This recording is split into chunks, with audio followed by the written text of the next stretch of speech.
radio station.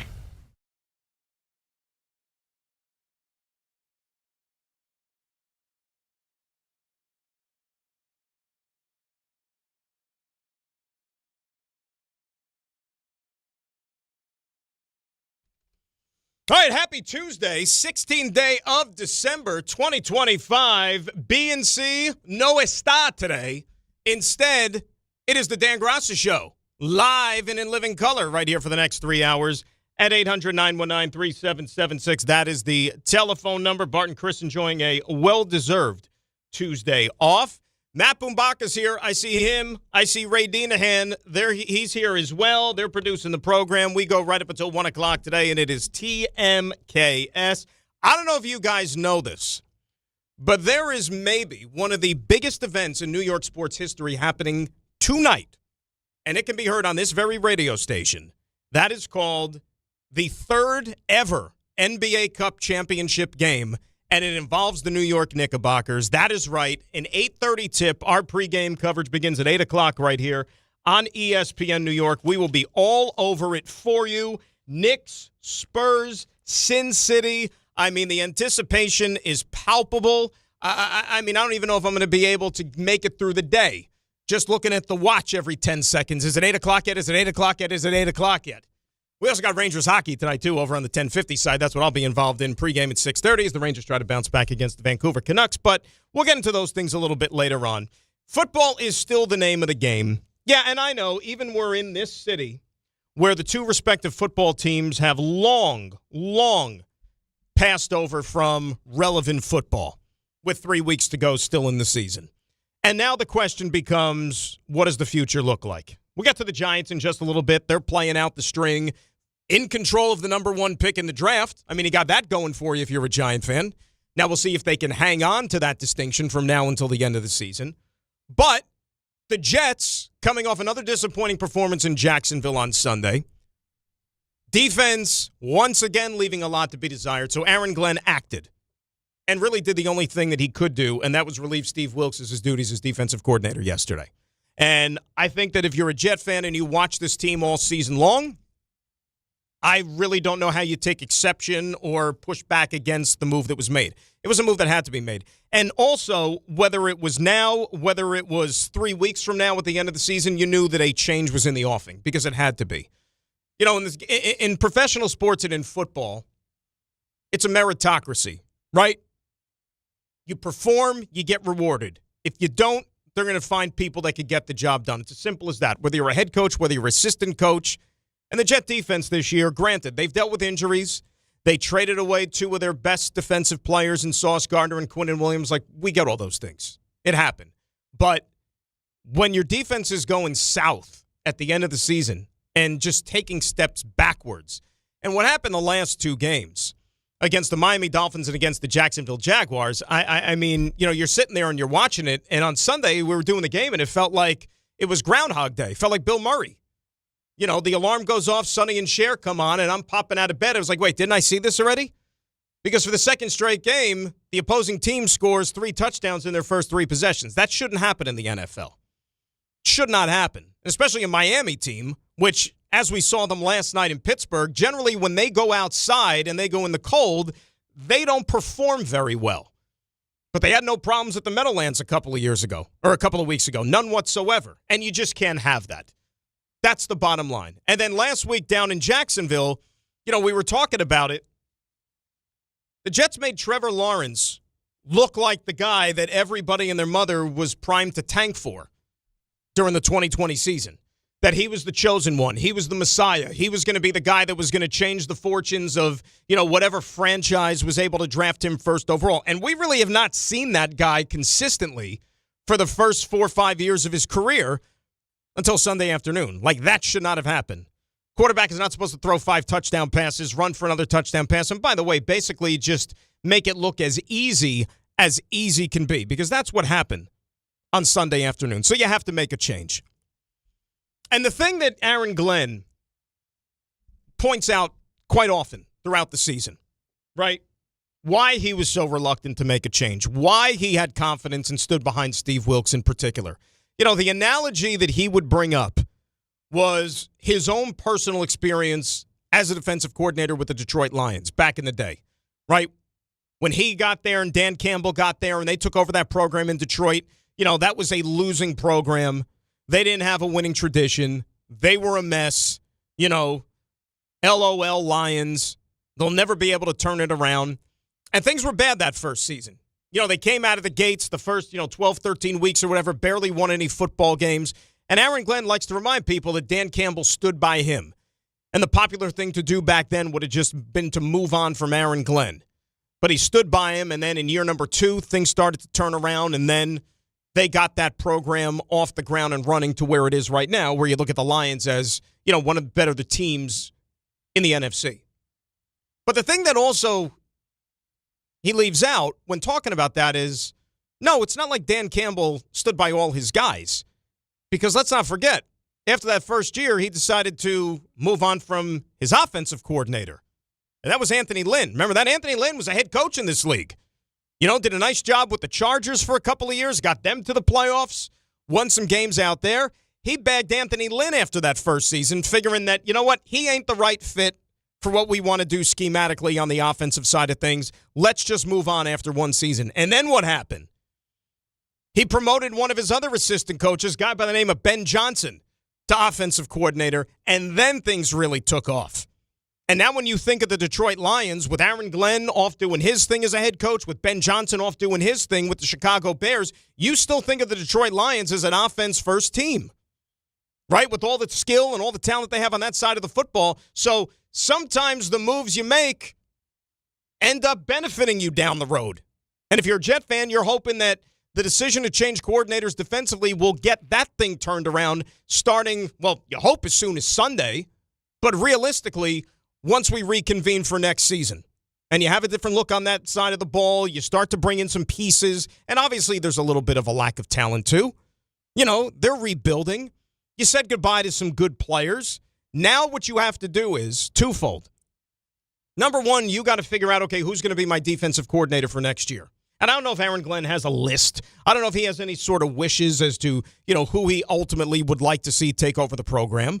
He may or he may not. But twofold, you got to find that guy, why he's right for your program. Number two, what type of a scheme is he going to want to run? Philosophically, is it going to jive with what Aaron Glenn believes in defensively? Because that could have also been a thing that played a role in the fact that this team's defense maybe left a lot to be desired this year. Is that Steve Wilkes and Aaron Glenn, from a philosophy standpoint defensively, they had two different ideas of how they go about attacking an opposing offense. Because Aaron Glenn was quick to remind everybody, remember, this was Steve Wilkes' system. I'm going to let him run his system, not my defense, not what I like to do. So maybe does he look to bring in a guy instead who maybe is more in line of what Aaron Glenn's vision is? So they're a little bit more in lockstep. And then twofold, the guys that you already have here in this locker room, and then the guys that you're going to identify, whether it's in free agency, whether it's on trades, draft, whatever it is, the talent you bring onto this team, are they going to be a scheme fit, first and foremost? That's an important thing. Because it's easier said than done. You would think, well, oh, yeah, absolutely, that's the case. We were just talking about this a little while ago. I mean, I think that it's pretty clear to say that you have guys on this defense right now who are holdovers from the previous coaching staff who, push comes to shove, might not exactly have been the best fit for this defense. And I understand that you can't get rid of everybody and bring in everybody new in one offseason. I get it. But, you're going to also have some tough decisions to make with the players that are here right now. So we'll see what happens here over the final 3 weeks.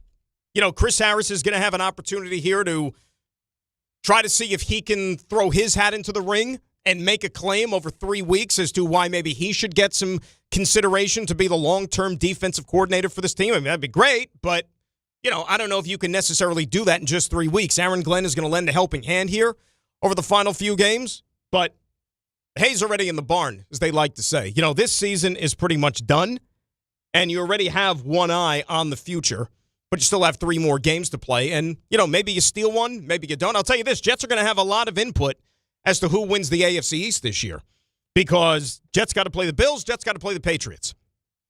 And could they play spoiler at either one of those teams? Don't know, but they're going to have an opportunity. Guys in that locker room would probably like to do it, but it's going to be a tough task. We know that. 800-919-3776. that is the telephone number. And then, of course, you think about, okay, apart from this season, after you get through 2025, and you start to look ahead to the offseason. Because really and truly, that is the next big domino for this football team, right? And that is the quarterback position. Nothing against Brady Cook, okay? And we may see him for the final 3 games of the season. But I think it's a long shot to suggest that Brady Cook is going to be a guy who is going to be the starting quarterback of this team moving forward. I think it just is.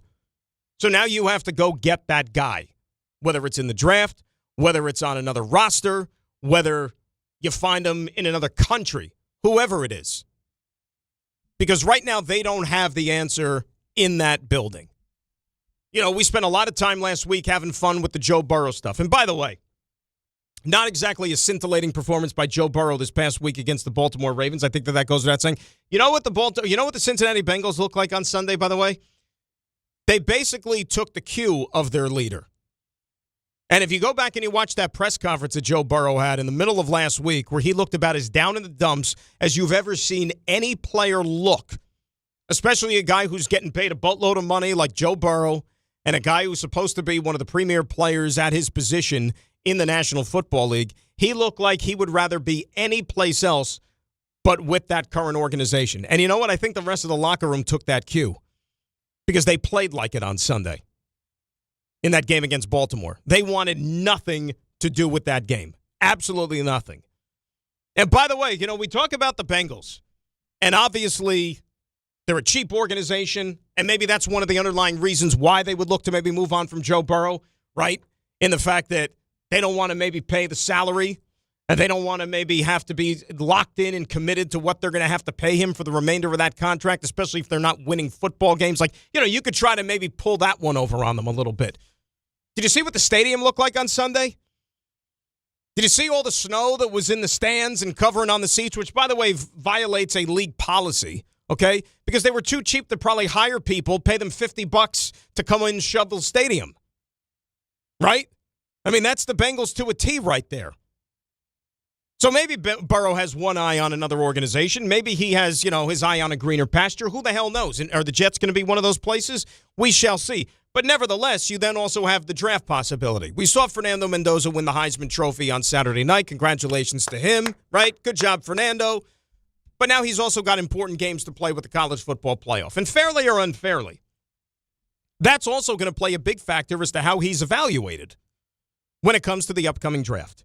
You know, whether he is indeed going to be the number one quarterback available, and every quarterback-needy team is going to look at him and say, okay, that's the guy that we need, right?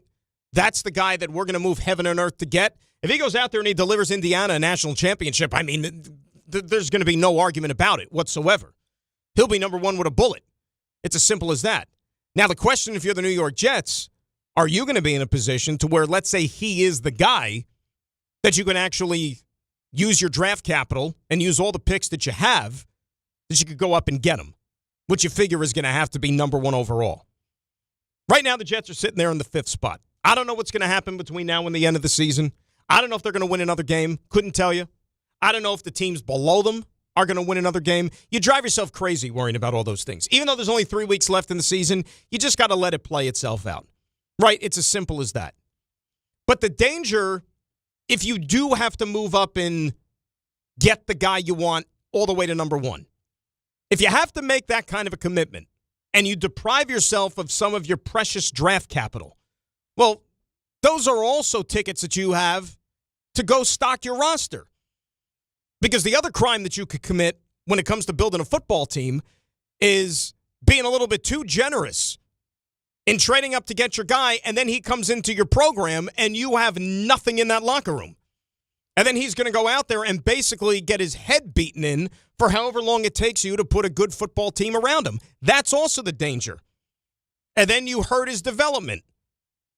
And then you're depriving a guy of having to feel like he's got the weight of the world on his shoulders and having to do too much, and then the trickle-down effect which comes from that. Because you also don't want to get caught playing that game either. So it's a fine line you have to walk. And, yeah, it would be so easy if you already had, let's say, a decent team, a talented team already in place. and it was just as simple as plug and play with the quarterback. But that's not the way things work. I mean, correct me if I'm wrong. I mean, the Jets just tried that a couple of years ago.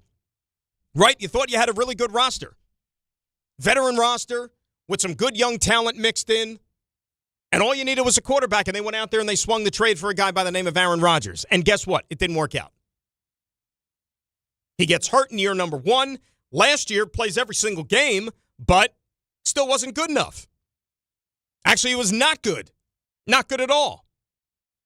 So is that perfect balance that you have to strike? And I think when you look at a guy like Mendoza, I mean, based on what we've seen from him already, I don't know if you're talking about Dan Marino walking in here, Peyton Manning walking in here, where it's like, I don't need much around me. I'm just going to go out there and sling it, and we're going to go to the playoffs in year number 1. I mean, that would be fantastic, but I don't know if that's reality for you. I just don't.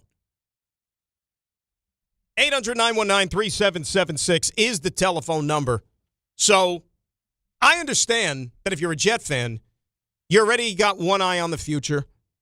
I know you're worried about the offseason. I know you're worried about where you're going to fall when it comes to the draft. You're looking at Tankathon. You're looking at all these other things. But you still got to get through these last 3 games of the season.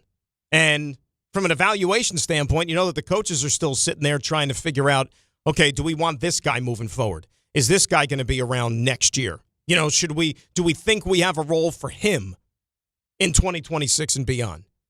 But the fans are looking bigger picture because you know that at least in the short term, the season is 3 games still to play because, well, they scheduled them. And you got to go out there and check them off the list. Not a good place to be in. 800-919-3776. All right, let's get some phone calls up here. We'll start it off with our guy D in Queens. He's going to bat leadoff here on ESPN New York. D, how we doing? I'm all right. How are you, man? Good, D. The thing about the Jets, what you said about personnel, leads me to their offense in the quarterback room.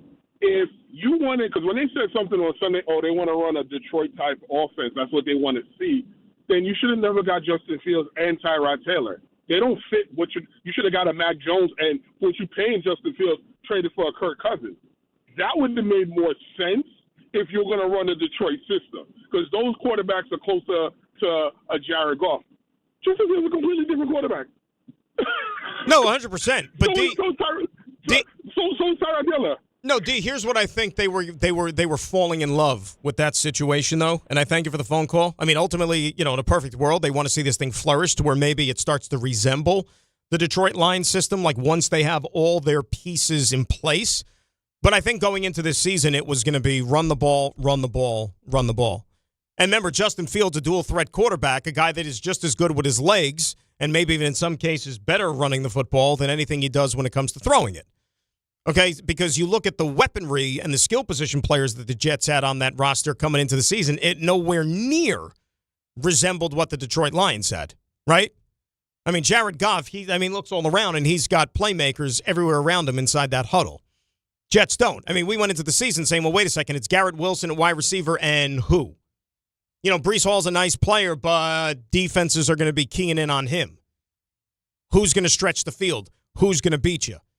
So that's why they were going to play smash-mouth football this year. That was their plan. And look, by and large, I think they've run the football pretty decently this season, given the fact that the offensive line went out there and they've played every single game this season, knock on wood, and you want to see them finish the final 3 weeks intact. But, when you're going through the revolving door at the quarterback position, and now you're down to a guy in Brady Cook who was, essentially a practice squad guy, that makes life pretty easy for an opposing defense in terms of we're going to make sure and we're going to try to let this kid beat us with his arm. And let's see them try to take the top off of our defense. Otherwise, we're going to load the box and we're going to dare them to try to run the football that way. And I don't have to tell you, it makes it almost impossible. David is in Elizabeth. He's up next. If I could get the mouse to work right here on ESPN New York. What's up, Dave? How you doing? What up, Gracias, man? It's been a while since we spoke. I work 2 jobs, so, we chop it up when we can. Dave, you're a busy guy, man. You're a busy guy. You're making the money. You're doing everything. What's going on? Same old, same old. I'm going to go freeze my tail off in about a week to watch Jets-Patriots. Yeah. Trying to finish up. Try to finish up strong. But this is what I want to say about our organization, Dan. I think Aaron Glenn lied to us yesterday, and I'm going to tell you how and why. Mm-hmm. He goes, so look at the presser, right? He's like, oh yeah, I'm gonna give Wilkes 3 more days. Oh, not 3 more days, but he has 3 more games. We'll evaluate him. We'll see, where he's at, and then we'll see what's going on. A few hours later, yeah, I'm relieving Wilkes of his duties, that, and the third. I'm gonna be honest. I think that was either Woody or Muji that was like, yeah, we had about enough. Like, not for nothing. The most embarrassing thing is when they interview guys and they're like, oh, yeah, when I played the New York Knicks or I played the New York Jets, yeah, that's when I had that's when I had my coming out party. I hate that my organization has to be the punchline of a guy doing well. Yo, if you beat us fair and square and you had a day on us, it is what it is. I'm not mad at that. But for a man to have 5 touchdowns, he rushed for 1, had over 50 yards, broke records on us, it's embarrassing. He had to be let go, and I'm going to be honest, Glenn, not for nothing, I think you lied to us yesterday. And if this is the way you're going to go about it, you on the menu next season, brother. So continue what you're doing. And Muji, not for nothing, I think Muji is box office. Tanner, box office. If he could get a DC that's like, not Wilkes, like Wink Martindale, I would love that. Or a DC that's competent to, slow down the run and things of that nature, I would love it, man. So we'll see what's up. Go Knicks tonight, and yeah, we'll see what happens with our Jets, man. Appreciate you, Gross. Dave, thanks for the phone call, brother. Couple of things. Number one, okay, I'll say this. That Darren Muji had nothing to do with the decision to move on from Steve Wilkes. I know that technically the letter of the law, like Darren Muji's the general manager, and Aaron Glenn is the head coach, and I guess old school, the flow chart in the workplace is the general manager, hires and fires the head coach and so on and so forth. Aaron Glenn's got the most pull in that building from a football standpoint. It's as simple as that, okay? And God love Darren Muji, and like you said, he's done a great job so far. Great job. The majority of the moves that he's made here, especially these trades and whatnot, they look like they are working out in the Jets' favor. But as far as, final say football, nothing happens there without Aaron Glenn signing off on it, okay? That's the authority that they have given him, and that's, I think, fine. And I understand that everything that happened last year, everything, with all the moves, and obviously we know that they didn't work out. And the owner's hands were all over that last year, and he was front and center, and he admitted to it, and all of that stuff. That is not the case this year at all. Okay, so anybody that's, speculating that, let's say, that was the owner who called up Aaron Glenn on Sunday night and said, you know what, you got to get rid of this Wilkes guy. He's terrible. This defense stinks. I'm not going to sit there and watch another game with him as the defensive coordinator. The owner has stayed in the background this year. Okay? He has let Aaron Glenn operate. And by and large, let's be real, he's kind of been that way for the majority of the last decade, whether you like it or not. Last year, it all came to a head, and he said, okay, I did it one way, and now I'm getting involved because I don't want to watch it anymore. And it ain't working. But when they hired Aaron Glenn, he let the people that he hired do their job. And so this was an Aaron Glenn decision. Guys, you don't got to be a football savant to watch the Jets over the first 14 games of the season defensively, especially the last couple of weeks, and know that it's not working. I've been watching this team for, almost 4 decades. And I could probably count on one hand where I watched them play a quarterback on a given Sunday that had it look as easy as Trevor Lawrence did in Jacksonville this past weekend. It's not supposed to happen. And guess what? The Jaguars and Trevor Lawrence are not that good. All right, I know they're 10-4. I get it. They're on a nice little streak here the last 4 or 5 weeks, but, they went out there and they look like the Tom Brady, Randy Moss Patriots. They're not that good. But when you're playing an inferior defense, they can make you look better than you really are. Touchdowns on the first 3 drives. They scored on 8 of their first 9 possessions. Every time Jacksonville got the ball, you're watching that game, and you're probably thinking to yourself, okay, we know Jacksonville's going to score. The question is it going to be 3 or is it going to be 7? That was the only suspense. You see guys running wide open in the secondary. The zone defense that they're playing, you talk about soft zone. Soft with a capital S. Guys just running free all day long. And then you sit there and you wonder, well, okay, is it a talent thing? Is it a scheme thing? Are guys on the same page? Bottom line, whatever they diagnosed it to be, it had to change. And I give them credit for not just playing out the season and letting the body bleed even more.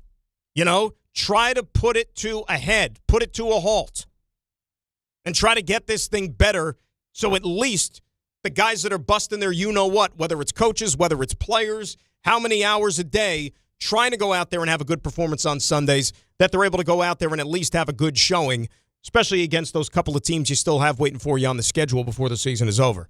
800-919-3776, that is the telephone number. We'll do a lot of football today. We'll get into all the Giants stuff as well because we know it's all about the offseason for them. I mean, you're talking about a team that has made their share of moves already in season. Maybe there's another move still to make for the Giants. I think we all know what that one is. Been talking about it for the last couple of weeks. The worst-kept secret, for crying out loud. We'll get into the playoff picture and how things are shaking down around the National Football League. Big Knicks game tonight. There is a chance to acquire a banner tonight. I mean, they've only given out 2 of these banners ever in history. And the Knicks could be the third recipient of it tonight if they could take care of the San Antonio Spurs. We'll get into the hot stove. Maybe the Yankees will do something this offseason, maybe. Maybe the Mets will try to make themselves as good as they were a couple of years ago, maybe. We'll see what else David Stearns has cooking. I don't know. In his magic bag of tricks, like I said, I'd love to know what the plan is. I really and truly would love to know. Have some fun right up until 1 o'clock. Then it's the K Show. Grassa in for B&C right here on ESPN New York. Friends, it's football season, the best time of the year. You should be out there tailgating, cheering on your team, and enjoying every Sunday. But if you're dealing with neck pain, back pain, sciatica, or nerve pain, even getting off the couch can feel like a challenge. You don't have to live like that. There's help. Dr. Jay Shaw at Sandwell Pain is New Jersey's top pain specialist. He's Ivy League trained, double board certified, and is dedicated to helping you get back in the game. Here's what makes the difference. No surgery, no scars, no long recovery, no pain medication. Just precise, non-surgical image-guided procedures that deliver real results. Dr. Shaw treats neck pain, back pain, joint pain, migraines, nerve pain, and sciatica with a plan that's customized for you. Same-day and next-day appointments are available, and with offices in Woodbridge, Livingston, and Inglewood, relief is always close. So don't let pain keep you on the sidelines this season. Visit SandwellPain.com to call, text, or book online. Most major insurances are accepted. That's SandwellPain.com. Relief is closer than you think, and it starts today. At Uline, they know firsthand the road to success is an uphill climb. Uline started in the family basement, and through hard work is now North America's most trusted shipping and industrial supplier. They get what it means to have the support of reliable, hardworking partners. So they keep 41,000 items ready to ship. Whether your company is still in a basement office or expanding cross-country, Uline will be there on your road to success. Visit uline.com. In Brooklyn, heavy traffic now. Bell Parkway eastbound by Bay Parkway with a crash. One lane is out. Westbound on the Belt at Knapp Street, one lane closed to the crash. FDR Drive, there's an unauthorized truck. Trucks don't belong on the drive, but this rig is out there. Northbound, one lane is blocked by 61st Street. Hopefully they didn't do any damage to the overpasses. Looks like they may have caught him before that happened. Van Wyck, northbound of Queens at Jewel Avenue. It's an accident. Center lane is blocked. A truck and a car. And the Western Spur, New Jersey Turnpike, 16W. Broken down vehicle. You're backed up way past Newark. Hudson River Crossing still about a 30-minute delay. West Hempstead, westbound Southern State, exit 17, a crash in the left lane. And in Harrison, southbound 684, ramp to 287 west, a crash, one lane is blocked. I'm Bob Williams on 880 ESPN New York. Are you ready to make a difference for the environment while helping the visually impaired at the same time? Then donate your vehicle to Heritage for the Blind today by calling 1-800-983-6530. Every donated vehicle will either be properly recycled in an eco-friendly manner or given a new life through reuse. Donating your vehicle is easy. Simply call 1-800-983-6530 and Heritage for the Blind will do the rest. They'll even arrange for your vehicle to be picked up at no cost to you. And for a limited time, when you donate your car, you'll receive a $200 restaurant voucher and a 2-night, 3-day hotel stay at one of 50 locations. Call 1-800-983-6530 right now to schedule your vehicle donation and make a positive impact on the environment while helping others. Heritage for the Blind, where every car donation counts and every person makes a difference. Call 1-800-983-6530 now. This advertisement is paid for by Heritage for the Blind. There are a lot of reasons why people buy at Ramsey Mazda. It's their selection, it's their customer service, and it's their savings during the More to Move You event. Lease a new Mazda 2025 CX-50 2.5S Select with all-wheel drive for $199 for 36 months. Start shopping now at RamseyMazda.com. Choose wisely. Choose Ramsey Mazda. Call 833-853-2970 for lease details. VIN SN 385912. MSRP $32,795. Zero security deposit ends 1/2/26. If you've been injured in an accident that wasn't your fault, then you need a lawyer who knows New York's unique personal injury and workers' compensation laws. At the Parisman Firm, they have decades of experience handling all types of accident cases and a proven track record of delivering huge results. Their team has already recovered nearly $1 billion for injured New Yorkers. From construction to car accidents and slips and falls, they've got you covered. Call the Parisman Firm now at 718-WORKERS, where your case is their cause. Get the justice you deserve today.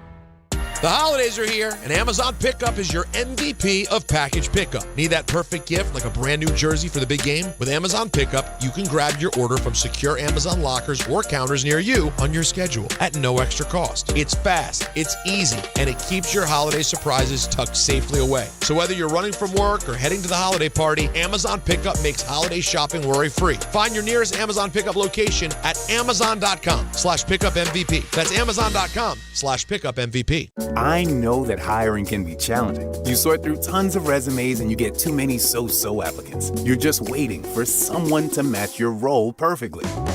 Well, now, there's a place where you can meet them fast. ZipRecruiter. Need to hire right away.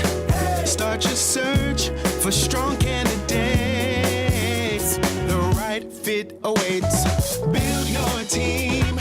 Build it sooner. ZipRecruiter. Just head to ZipRecruiter.com/ESPN right now to try it for free, and you're on your way to meeting your match. 4 out of 5 employers who post on ZipRecruiter get a quality candidate within the first day. So try it now. Go to ZipRecruiter.com/ESPN. Once again, that's ZipRecruiter.com/ESPN.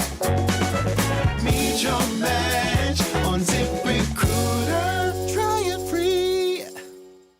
Hi there. Surprise. 30 for 30 presents Booyah. Can I get a witness from the congregation? You can't stop authenticity. Booyah! Stuart was exactly like you saw him on camera, off camera. He dialed it up 10%. Can you imagine the impact of young black boys and girls looking at that going, I feel seen? He changed the culture. He changed sports. Stream Booyah, presented by Modelo, right now on the ESPN app.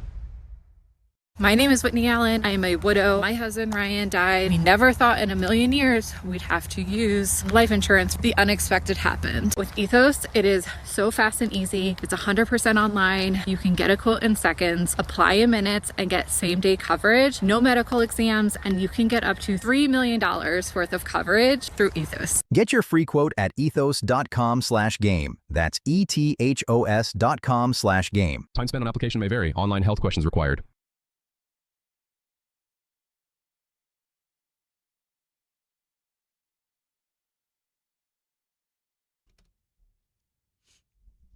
All right, Grass in for Bart Carlin here on this Tuesday morning on ESPN New York, 800-919-3776, telephone number. We've got some football breaking news. Can't wait. I guess it's breaking news. We're going to, it's news that's breaking. So that's what we're going to call it today. And it's Jets related. According to several reports, the Jets are moving on from Allen Lazard. Mutual decision. He requested it. The Jets obliged. I mean, my only surprise at this whole thing is that we made it to, what are we at now, week 16, and that he was still on this team. Because he really didn't have a role in the club. And look, he could have been difficult with the situation all year. He could have pouted. He could have complained. He could have, everything. But, I'm surprised he even made it to week 1. I'm sure that they tried to maybe find a taker for him in the offseason. You thought that he would ultimately end up wherever Aaron Rodgers was, and we know in Pittsburgh. So now I wonder, with the fact that Lazard is going to be cut free, do the Pittsburgh Steelers make a run at him just because you have that familiarity there with Aaron Rodgers? And, they're not going to turn down a chance to bring in another familiar target for Rodgers to see how far they can send this thing. here in 2025. He was a healthy scratch for 4 games this year. He only had, I think, like 10 catches maybe or something like that. But, like I said, he kind of kept to himself. He was one of those, and I like Allen personally. Certainly the last couple of years when he had more of a role on the team, you talk to him a little bit more and this and that, but he was a good dude. But this year he just kind of just blended in. You saw him in the locker room and you're just like, oh, yeah, that's right. Allen's still on the team. Like that was how it kind of was. Because, and I'm really kind of surprised that this team, with the struggles that they've had, that they just couldn't find a way to make it work. Like, if he's on the team, you're paying him, like, you might as well use him. But for whatever reason, like, things just never lined up perfectly for the two sides, and now he's going to be given a chance to maybe catch on someplace else, whether it's Pittsburgh, whether it's, another team. We'll see what the future is going to hold here for one Allen Lazard. Now, the Giants, on the other hand, they're sitting there with the number 1 overall pick, at least as of right this very minute. And we know that things could change in a heartbeat. They always do. And Jackson Dart is somebody who has breathed some life into the organization. I mean, whatever life you can breathe into it. We know that they're a mess and they only have a couple of wins here. But generally speaking, when Jackson Dart is out on the football field, you're a Giant fan, you enjoy what you're seeing. You think that there's hope. He breathed some hope into this franchise earlier in the season when things were still somewhat relevant for this football team. But now you're sitting there and you're saying to yourself, well, wait, we're going to have a brand new head coach next year. For my money, you're probably going to have a new general manager, and you might have the number 1 pick in the draft. Number 1, number 2, whoever it is. If the Giants are sitting there with the number 1 pick in the draft come April, and let's just say, as I was alluding to a little bit earlier in the show, like Fernando Mendoza goes out there and he has like an unbelievable college football playoff. And he leads Indiana maybe to a national championship or the national championship game. And hands down, he's like the best player that we see over the next few weeks in college football. Not just because he has the Heisman Trophy, but he goes out there and he actually like plays like it during this playoff. You think there's any chance, and if you're a Giant fan, would you ever advocate to maybe move on from Jackson Dart after 1 year? Because remember, whoever the new coach, whoever the new general manager is, they may not have the same vision of Jackson Dart that, let's say, Shane and Dable did. Would the Giants move on from Dart? And then if you're sitting there with the number 1 pick, you draft Fernando Mendoza? Tempting. Mel Kiper Jr., who was on with the guys in the morning, was asked that very question. Here's what he said. Absolutely. 1,000% no. No, you got a known as opposed to an unknown. College isn't the NFL. We have to see how guys, and to be able to come in, with a team that doesn't have, tremendous person, had injuries with Malik Neighbors and others. To me, you see how Jackson's played, you already know you have that guy. Why in the world would you go for an unknown when you know you have the right guy? I mean, Dart, we always said, what's he lacking? What was he lacking at Ole Miss? He didn't lack anything in terms of physical and athletic ability. Now, you said, okay, his competitiveness works against him. He's got to protect his body better. Hopefully he figures that out. I get that. He's got to figure that out, or it's going to be this injury after injury, and that'll take its toll, and he won't have the career he's expected to have. We all know that. He'll hopefully figure that out. But, to say you're going to go away from Jackson Dart to some other young quarterback coming in, no. I appreciate what Mel's saying. I really and truly do. Because, I'm a big proponent of this as well, the known versus the unknown. It's like the same thing in baseball, and we're sitting here during the hot stove season, right, where we're talking about what trades these teams might make and so on and so forth, where, okay, I see a guy who's on another team, but I got these prospects, and I love my farm system, and, this guy, he's checking all the boxes, and he's like the number 1 rated prospect in baseball. Like, I can't part ways with him. I can't. Well, why? He's still an unknown. Right? He still hasn't done it on the big league level, whereas you got a guy who's on another team already, and he's got 4 good years in the big leagues, and he's been an all-star twice, and maybe he's just getting better and better and better. Why would you part with an unknown for a known or vice versa? Yes. But here's the wrinkle you throw into this. Jackson Dart is a known, but a known with an asterisk. How many games he played this year? Right, he's played 11 games. Played 11 games. He's had an issue staying healthy somewhat when it comes to the concussions and being checked for the concussions and all those things. Okay, so you have that, number 1. Number two goes back to what I just said a couple of minutes ago. Football, more so than maybe any other sport, is so particular at the most important position in all of sports, and that being the quarterback, where if you don't have a coach and you don't have a GM who have that same vision of this player, then what good is he? Because whoever the new coach of the Giants is, he's going to run an offensive system. If he doesn't think that Jackson Dart is a good fit for that system, and let's say he thinks maybe Fernando Mendoza is better suited for it based on his skill set, because let's be real, Fernando Mendoza, Jackson Dart, two different type of quarterbacks. I mean, that happens all the time. All the time. Now, it's a little bit of a different story if you had somebody like Jackson Dart who was maybe 3 years into the league already. Because then you're faced with a decision, well, do we extend him or do we move on from him and then we reset the quarterback clock? It's similar to the decision the Jets had to make a few years ago with Sam Darnold, Zach Wilson. Now, we know that it turned out to be the wrong decision, but by virtue of them taking Zach Wilson and you had a quarterback on a cheap contract, it allowed them to then go out there and bring in some other talented players to where they thought they were ready to fire, and then to go out there and bring in a guy like Aaron Rodgers, which they thought was going to be the right move, but it didn't quite work out the way that they wanted it to. Now, look, me personally, the Giants are more than one player away. We know that. So if I'm sitting there with that number one pick and Fernando Mendoza is hands down the guy that everybody wants to get their hands on, or at least quarterback-needy teams want to get their hands on, then I'm trading the pick.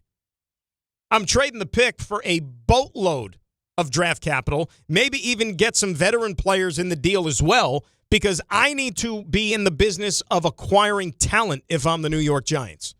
Not just one quarterback, which I think I have already. At least I hope I do.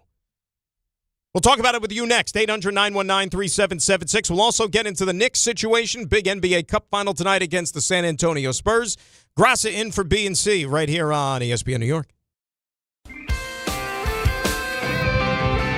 1-877 Cars for Kids. KARS Cars for Kids. 1-877 Cars for Kids. Donate your car today.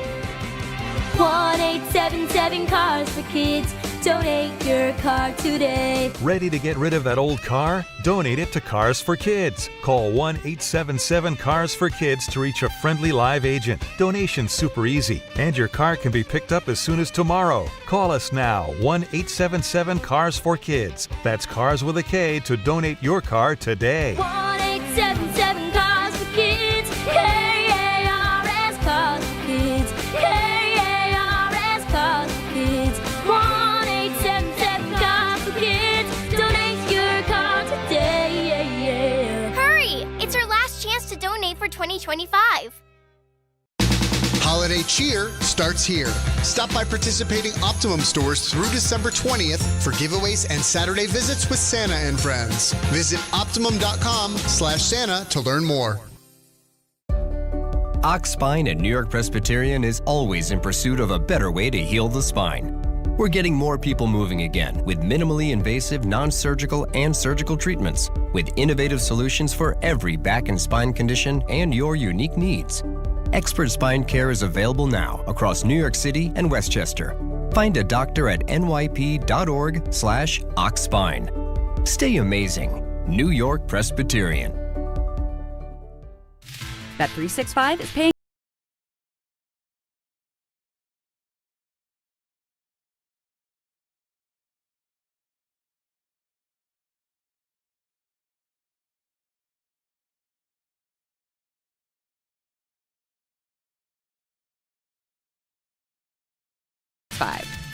Gambling problem? Call 1-800-GAMBLER. 21 plus only. Must be physically located in New Jersey. T&Cs apply.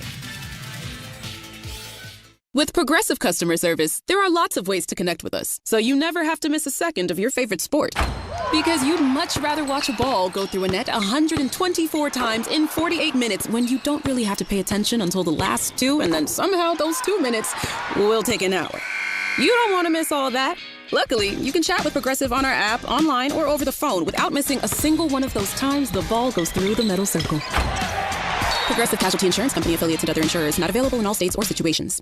Hey, fans! Welcome back to Fansville's Cheers and Tears. Oh. Okay, so like everybody deals with losing, right? To a rival on a last-second field goal. Whatever, it's fine. I'm totally fine. But I cope with losing with an ice-cold Dr. Pepper. Those 23 flavors are like so delicious. They totally wash away the pain of your college football team taking a big fat L. College football. It's a pepper thing. Every 40 seconds, a child is reported missing. That's 2,000 children every single day. It's a heart-wrenching reality that we can no longer ignore. Find the Children is a non-profit organization dedicated to helping find missing kids. You can be a part of their mission by donating your unwanted vehicle, running or not. Call 1-800-294-0222. We guarantee that you will receive the maximum tax deduction. We provide fast, free pickup with 24-hour response. Call 1-800-294-0222. Find the Children provides crucial resources to help find missing children and educational materials to teach kids how to recognize and avoid predators. Our recovery programs have a proven track record of reuniting kids with their families. It's time to act. Donate your unwanted or unused car. Help us build a world where every child is safe. Pick up the phone and call 1-800-294-0222. Together, we can bring these kids home safely. This advertisement was paid for in partnership with Cars R Us and Find the Children. The NBA is happening Christmas Day. 5 games, 1 unforgettable lineup. That's what Christmas is all about. Buckets for breakfast, breakaways for dessert. It's the holiday tradition. Christmas is our day. With star power from across the globe. The stars, they are going to be out. The best gift, you don't even have to unwrap it. We want to say Merry Christmas and Happy New Year! NBA Christmas Day begins at noon Eastern on ABC and ESPN.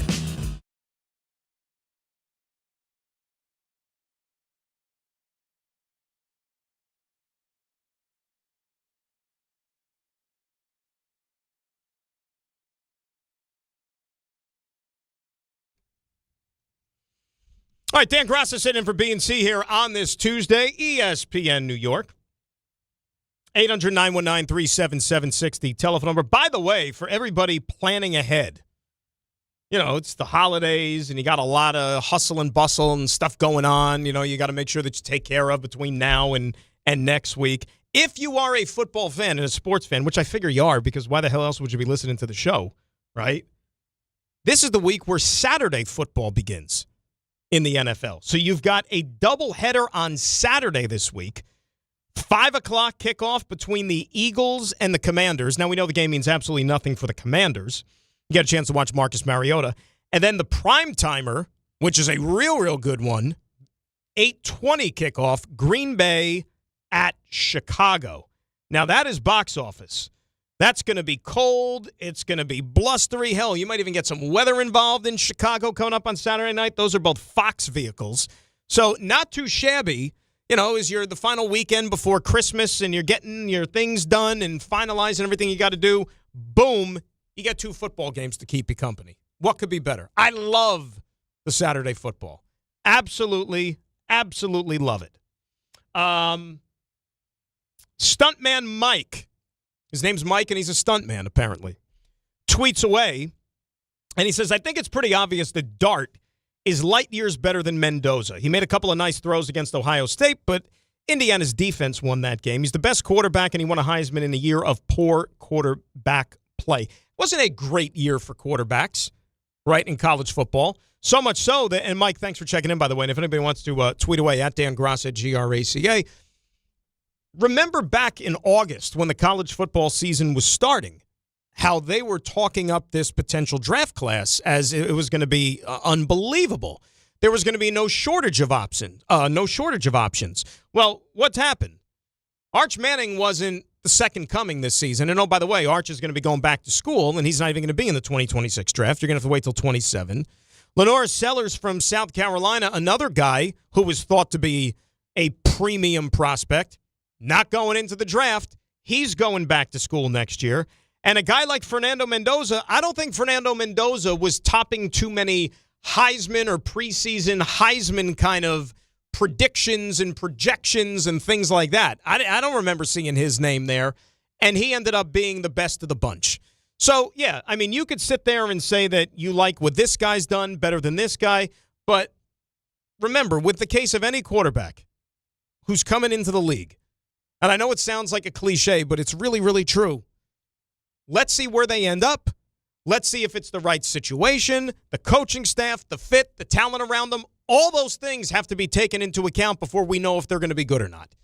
It's as simple as, I mean, Fernando Mendoza, he's got a great defense with Indiana, okay?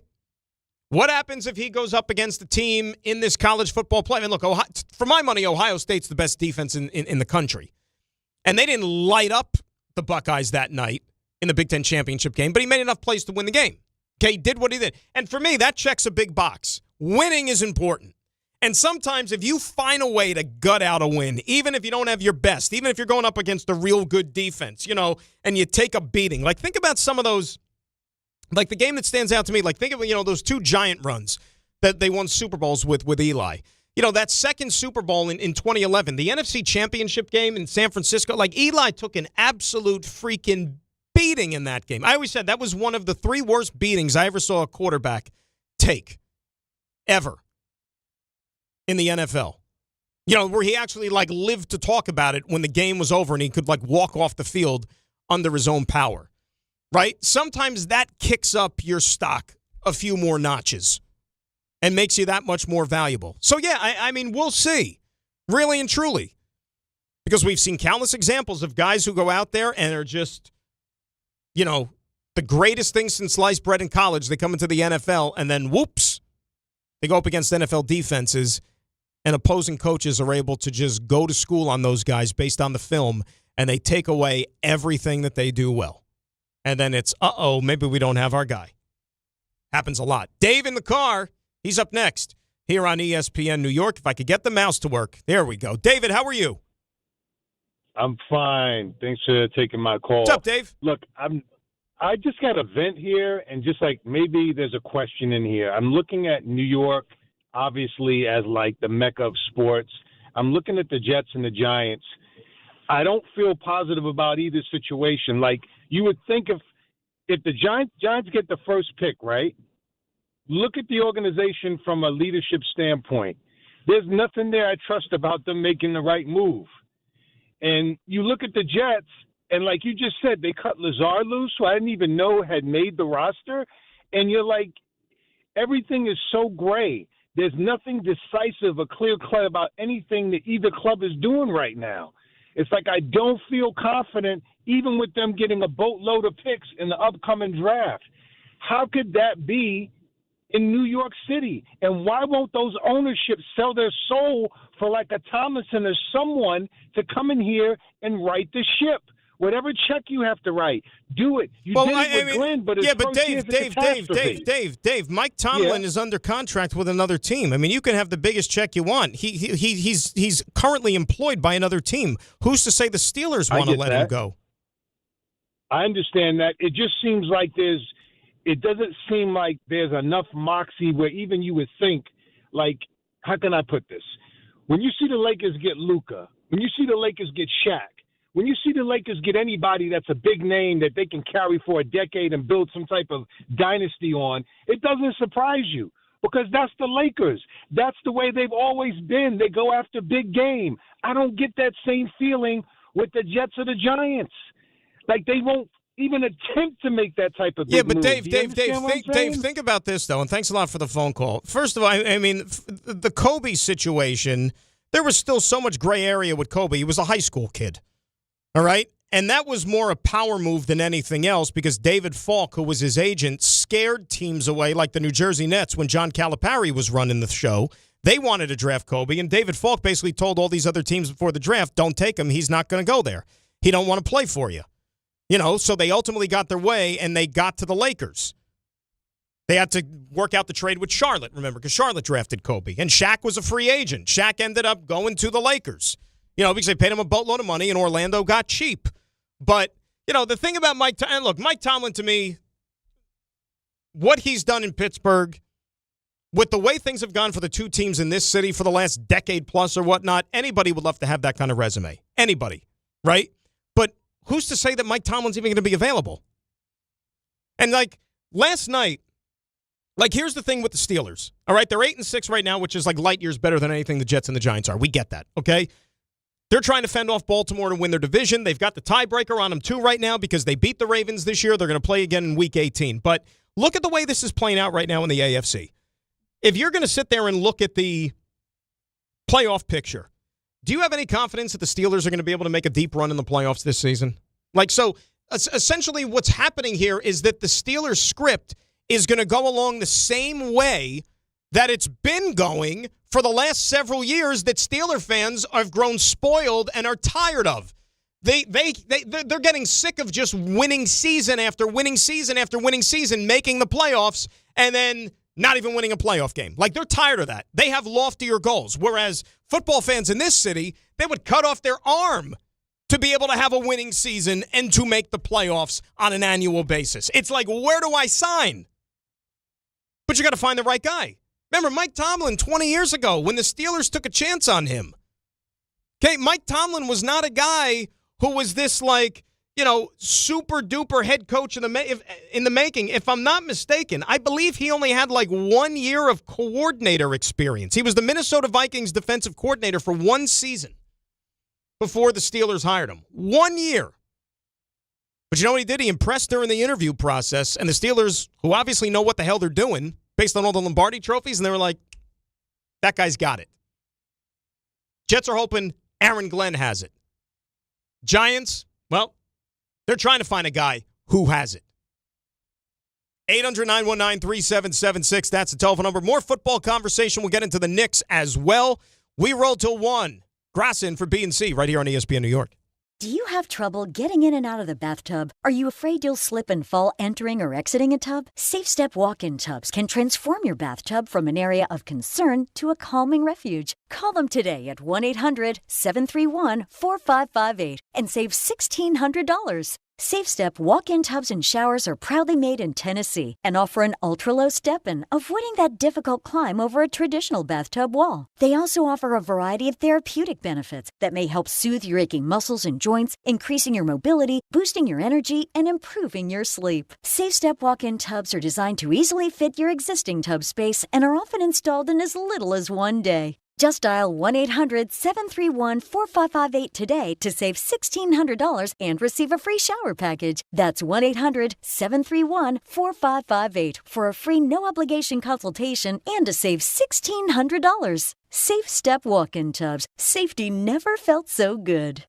If you've been injured on a construction site, then you need a lawyer who knows New York's unique labor laws. At the Parisman Firm, they have decades of experience handling construction accident cases and a proven track record of delivering huge results. Their team has already recovered nearly $1 billion for hardworking New Yorkers. From scaffold accidents to slip and falls and equipment failures, they've got your back. Call the Parisman Firm now at 718-WORKERS. That's right, 718-WORKERS, because your case is their cause. Get the justice you deserve today.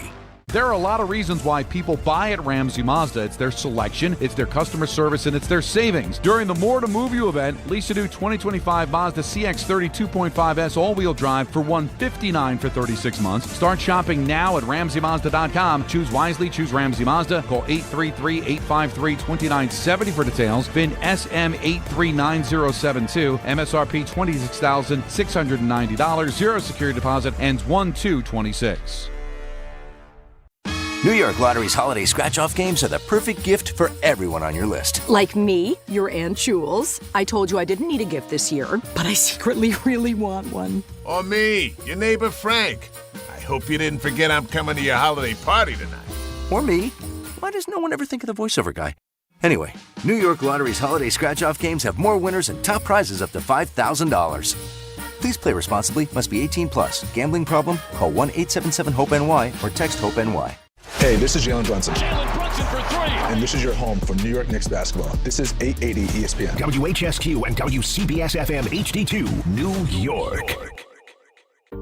Every aspect of your business will operate better and faster with artificial intelligence. AI is a race, and companies that act first will win. Thrive Managed AI is your advantage over all your competitors. Thrive partners with you on a smart, secure AI strategy for your business. Then they deploy and manage it for you. Be first and win the race with Thrive Managed AI. Start with a complimentary strategy consultation at thrivenextgen.com/ESPN. That's thrivenextgen.com/ESPN. Actual price will depend on product and subscription plan. Featured products are compounded drug products, which the FDA does not approve or verify for safety, effectiveness, or quality. Prescription products require an online consultation with a healthcare provider who will determine if appropriate. See website for details, restrictions, and important safety information. Want a boost in and out of the bedroom? Hims has you covered. Introducing a new 2-in-1 approach to level up your game. Tadalafil for better bedroom performance and zinc for testosterone support. Put it all together and you've got what you need to turn things all the way up. Getting started is simple. Just go to hims.com/joy to start your free online visit. Through Hims, you can access ED treatments including pills, chews, and more. 100% online. No office visits, no pharmacy lines. Just fill out a simple intake form and a licensed medical provider will determine if treatment's right for you. If prescribed, it ships free and discreetly to your door. Find affordable treatment options at up to 95% less than brand names at hims.com/joy. That's hims.com/joy, HIMS.com/JOY.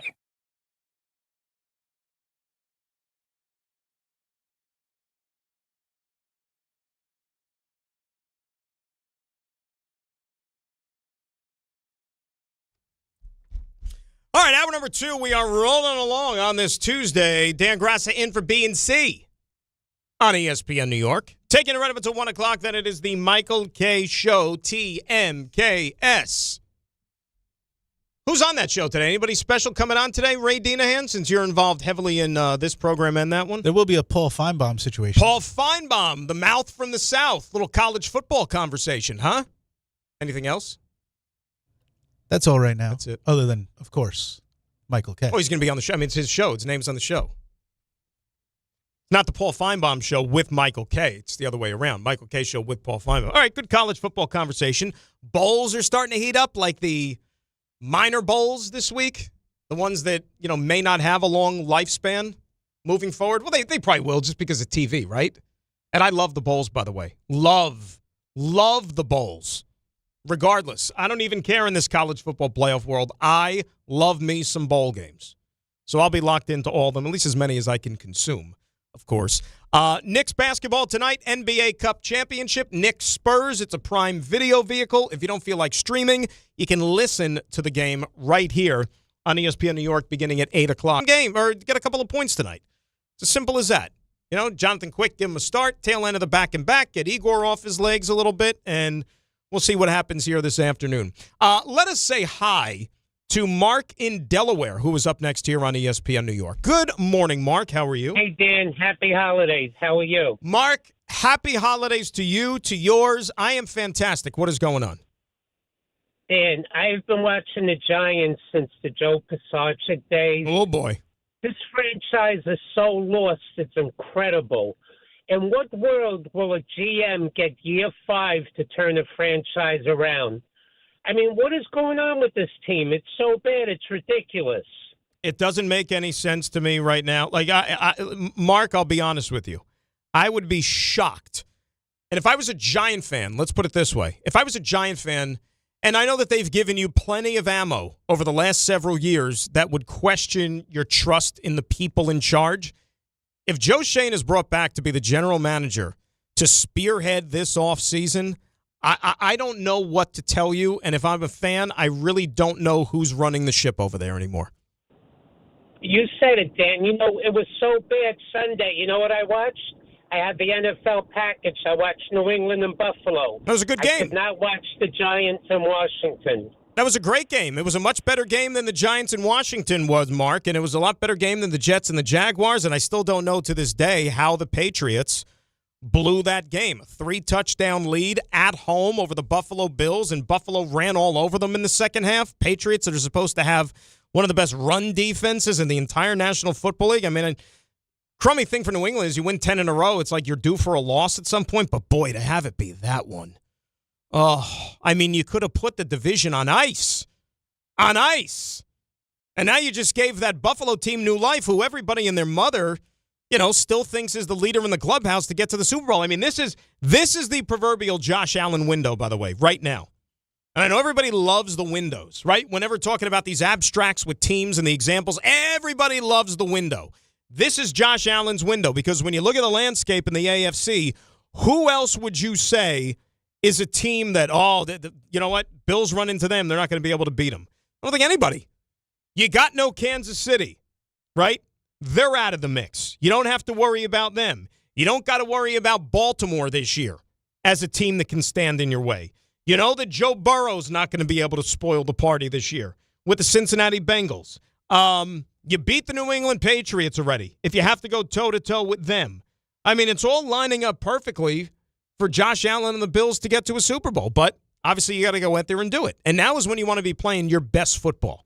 And if they could get on a little bit of a streak, a little bit of a run here, more power to them. But back to the Giants, though, with the Joe Shane thing and the general manager. Guys, I don't know what else there is to say. I really and truly don't. Like, what more do you have to articulate about this football team and why anybody should be given another chance? Like if Brian Daboll was shown the door, why should the general manager continue on? 5-26 since the start of last year. This isn't year 2 either. What year are we up to now? Year 4? Year 4. You look at the roster. You look at some of these draft choices. A couple of top 10 picks look like already swings and misses, whether it's Kayvon, whether it's Evan Neal. I mean, that's pretty bad. The Abdul Carter situation this year, throw out last Sunday when he was actually really, really good. He must have got new batteries in the alarm clock all week. But he was good last week. He went out there and played like a guy who's the 3rd overall pick, and you expect him to showcase his talent. But body of work is the body of work. And I'm sorry, this arranged marriage thing between a head coach and you should both be on the same timeline. And I don't think that he's earned the right to sit there and then map out, again, another plan to rebuild this football team. Because, again, that's what you're doing. You're 5-26 in the last 2 years. I saw this little statistic that somebody posted online. And it tells you all you need to know about the state of New York football and the way it's been for the last decade. I'll ask Matt Boombaka, who's sitting there right now, and he's wearing his Giants attire. He's still keeping the faith. He's a diehard fan. Even if the Giants win 0 games, he's still going to be supporting Big Blue. Isn't that right? Oh, yeah. Till the end. You're loyal because you're a good fan. So how about this? If you go back to January 1st, 2013, okay, so starting with 2013, add up the records of every team in the National Football League since 2013. Who do you think's got the worst record in the NFL over that, 12-year span? It's got to be the New York Football Giants. No, it's actually the New York Football Jets. How about since if we make the deadline 2014, so 2014 to present day? Are they tied? No, who do you think it is? There's a clear-cut winner. Is it the New York Jets? It's the New York Jets. How about 2015? From 2015 to the present day, worst record in the NFL is, remember, the Jets had a 10-win season in 2015. Well, then I'd say it's the Giants. No, it's still the Jets, actually, as a matter of fact. Yeah. How about 2016? It tricked me there. Yeah, a little reverse psychology. 2016. Yeah. Let me guess the New York Jets. That's the New York Jets, yeah. Now this is where it gets tricky. How about since the beginning of 2017 to present day? Who's got the worst record in the NFL? This one I'm guessing tie. No, it's a winner. You got a definitive winner. It's the Jets. No, it's the Giants, as a matter of fact. Things switched in 2015. Little flip-flopper. How about 2018 to the present day? Who's got the worst record? The Giants. No, that's the Jets. That would be the Jets. But keep that other team fresh in your memory bank. Who's got the worst record from 2019 to present day? The Giants. That's the Giants. There you go. See, you know your team. How about 2020 to the present day? Who's got the worst record? Ready, I got this one. Flip back to the Jets. Flipping back to the Jets. All right, now we're going to move along to 2021. From 2021 till now, who's got the worst record in the NFL? The Jets. Nope, that's a Giants. So basically, and Matt, thanks for playing The Price is Right. Basically, that little exercise that we threw out there for you, over the last dozen years in the NFL, the 2 worst teams in Roger Goodell's National Football League play in this city. And you don't even get like a going home prize just for playing our game. You get to watch the games each week. So bottom line is this. Why should the Giants run it back with the same general manager, right? Like, I know that his hands weren't all over those previous years. He's only responsible for the last 4. But again, 5-26 since the beginning of last season. And it's even worse if you go back to the tail end of 23. I mean, it should be pretty simple. Ed in Newark, up next on ESPN New York. Eddie, good morning. How are you? Good. How's it going? What's up, Ed? Nothing much. Good to talk to you, Grafta. So, yeah, big Giant fan. And you know, what I want for Christmas as a Giant fan is for the Mara family and ownership to just make the move and get rid of Shane. I mean, it made no sense, number one, to get rid of Daboll and not. And for me, it was a package deal. And then you watch that now there's dysfunction. You still can't get a kicker off the scrap heap to kick an extra point. Like, I'm not understanding that. And you just can't let him pick the next coach and be in charge of the next draft class. I mean, what more do you need to see from ownership? I'm not understanding it. Ed, I wish I could sit there and give you the answer. And you talked about the kicking situation, which has been folly over the last couple of years, and I thank you for the phone call. I mean, and again, it's the holiday season. It's supposed to be all, deck the halls, kumbaya, and all that stuff. Good tidings for you. You don't want to see anything bad happen to anybody, but, you brought up the kicking game. Special teams, and when we saw it on Sunday against Washington, the Giants were in the business of firing assistant coaches and coordinators basically all season. How's the special teams coach still around? How? I mean, it's a laughing stock. You got kickers who don't even kick the football. Return game, a mess. Like, I mean, there are, and you can't tell me that the general manager does not have a say. The structure was a little bit different over in East Rutherford than it is in Florham Park. You can't tell me that the general manager, like in this case, Joe Shane, did not have a say with some of the members of this coaching staff. Because let's face it, okay, when Mike Kafka, I put the air quotes up, decided to move on from Shane Bowen as the defensive coordinator, why do you think that Charlie Bullough got the gig as the interim defensive coordinator? He's got ties with who? Going back to their days together with the Miami Dolphins. That would be Joe Shane, the general manager. Where you have other guys on that coaching staff, Andre Patterson, Marquand Manuel, assistant coaches who have put in their time, guys who have previous coordinating jobs on their resume. They were bypassed for a guy who hasn't before because he's tight with the general manager. That's how this game is played. It's as simple as that. So, again, you want to cut bait from this entire situation, you got to cut bait. Nobody likes to start over. It's the last thing you want to do. And I understand that organizations take pride in stability, in making sure that it's not a revolving door, and that the business and the shop down the street, it's not changing ownership every couple of months. So when you drive by, there's a new sign in the window which says under new ownership, because you're thinking to yourself, well, why does it keep changing hands? I finally got comfortable with the way those other people used to run the place. I like that sandwich that they used to make there. What if the sandwich isn't as good with the new owners? What if they use different bread? What the hell's a panini? Maybe that's not your thing. That's what the Giants are right now. They could be turning into a panini if they decide to change general managers. And not everybody thinks that's the right move. But do you think that the status quo is? You think that running it back is? From what you see each and every week? I mean, see what the building looked like on Sunday? And I know that it was cold, and I know that it was awful, and I know that, the weather was garbage and all those things. Like, I get that. I totally get that. But it's bad, man. It's really and truly bad. Now, let's talk a little bit more optimistically about some things. Let's shift the conversation and make it a little bit sunnier right now. And that's about the New York Knicks. Because, look, you might be cynical about the NBA Cup. You might not get all wrapped up into it. And again, the only way you know throughout this whole process whatever the NBA Cup game was is because the court was stupid looking. That's the only way you knew if it was an NBA Cup game or not. Otherwise, it was just a game against whoever. Knicks Hornets, Knicks Bucks, Knicks this, Knicks whatever. I just looked at it as it counts in the standings. It's the Knicks. You might as well win the game. Now, tonight's game does not even count in the standings. So if the Knicks find a way to win, it's not like they're going to get closer to the Detroit Pistons atop the Eastern Conference. Like, this means absolutely nothing for them. But here's what it does mean. It's an opportunity to go toe-to-toe with another good team in the NBA in San Antonio. A team that, by the way, has the same record as you do. And, oh, by the way, they also are one of only two that have solved the Oklahoma City Thunder this season. And I know the game was on a neutral court. It was in Vegas. But the Spurs still beat the Thunder. And maybe Oklahoma City was a little bored. Who knows? Whatever. But let's not make excuses as to how we got here. The question is, you have a game tonight, and you want to win the game.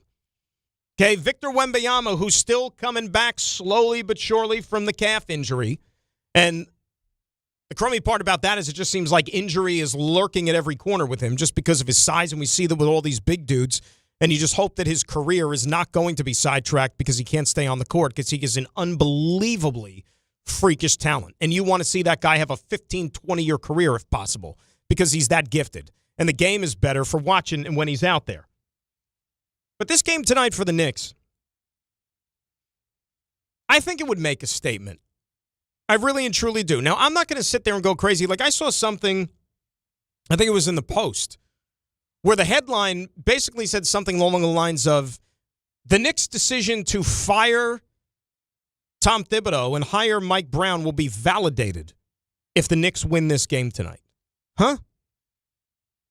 That made me scratch my head. And even though I just repeated it out loud, it still was making me scratch my head without me scratching my head. Like, so you mean to tell me that if the Knicks win this game tonight and are NBA Cup champions, they made the right decision to move on from Tom Thibodeau? What happens if they lose in the first round of the playoffs? Is anybody going to care about the NBA Cup? You know? And let me just get something out of the way, too, because I know how people are freaking out over this thing. All right? I don't want to spoil the surprise, and I don't want to ruin anybody's day. But, yes, if the Knicks win tonight, a banner is going up at Madison Square Garden. It is. And guess what? If the San Antonio Spurs win, a banner is going up at their arena in Texas. Do you know why? Because the NBA is making the teams put the banner up. You know, Emirates, the title sponsor for the NBA Cup, Emirates spends a lot of money. I don't know if you know anything about Emirates and the airlines and all that stuff. Like, that's pricey. That's like ritzy, fancy, schmancy stuff.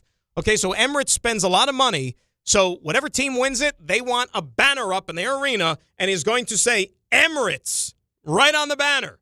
The league is making them do this. It's as simple as that. So don't get bent out of shape if the Knicks win the game. Grin and bear it.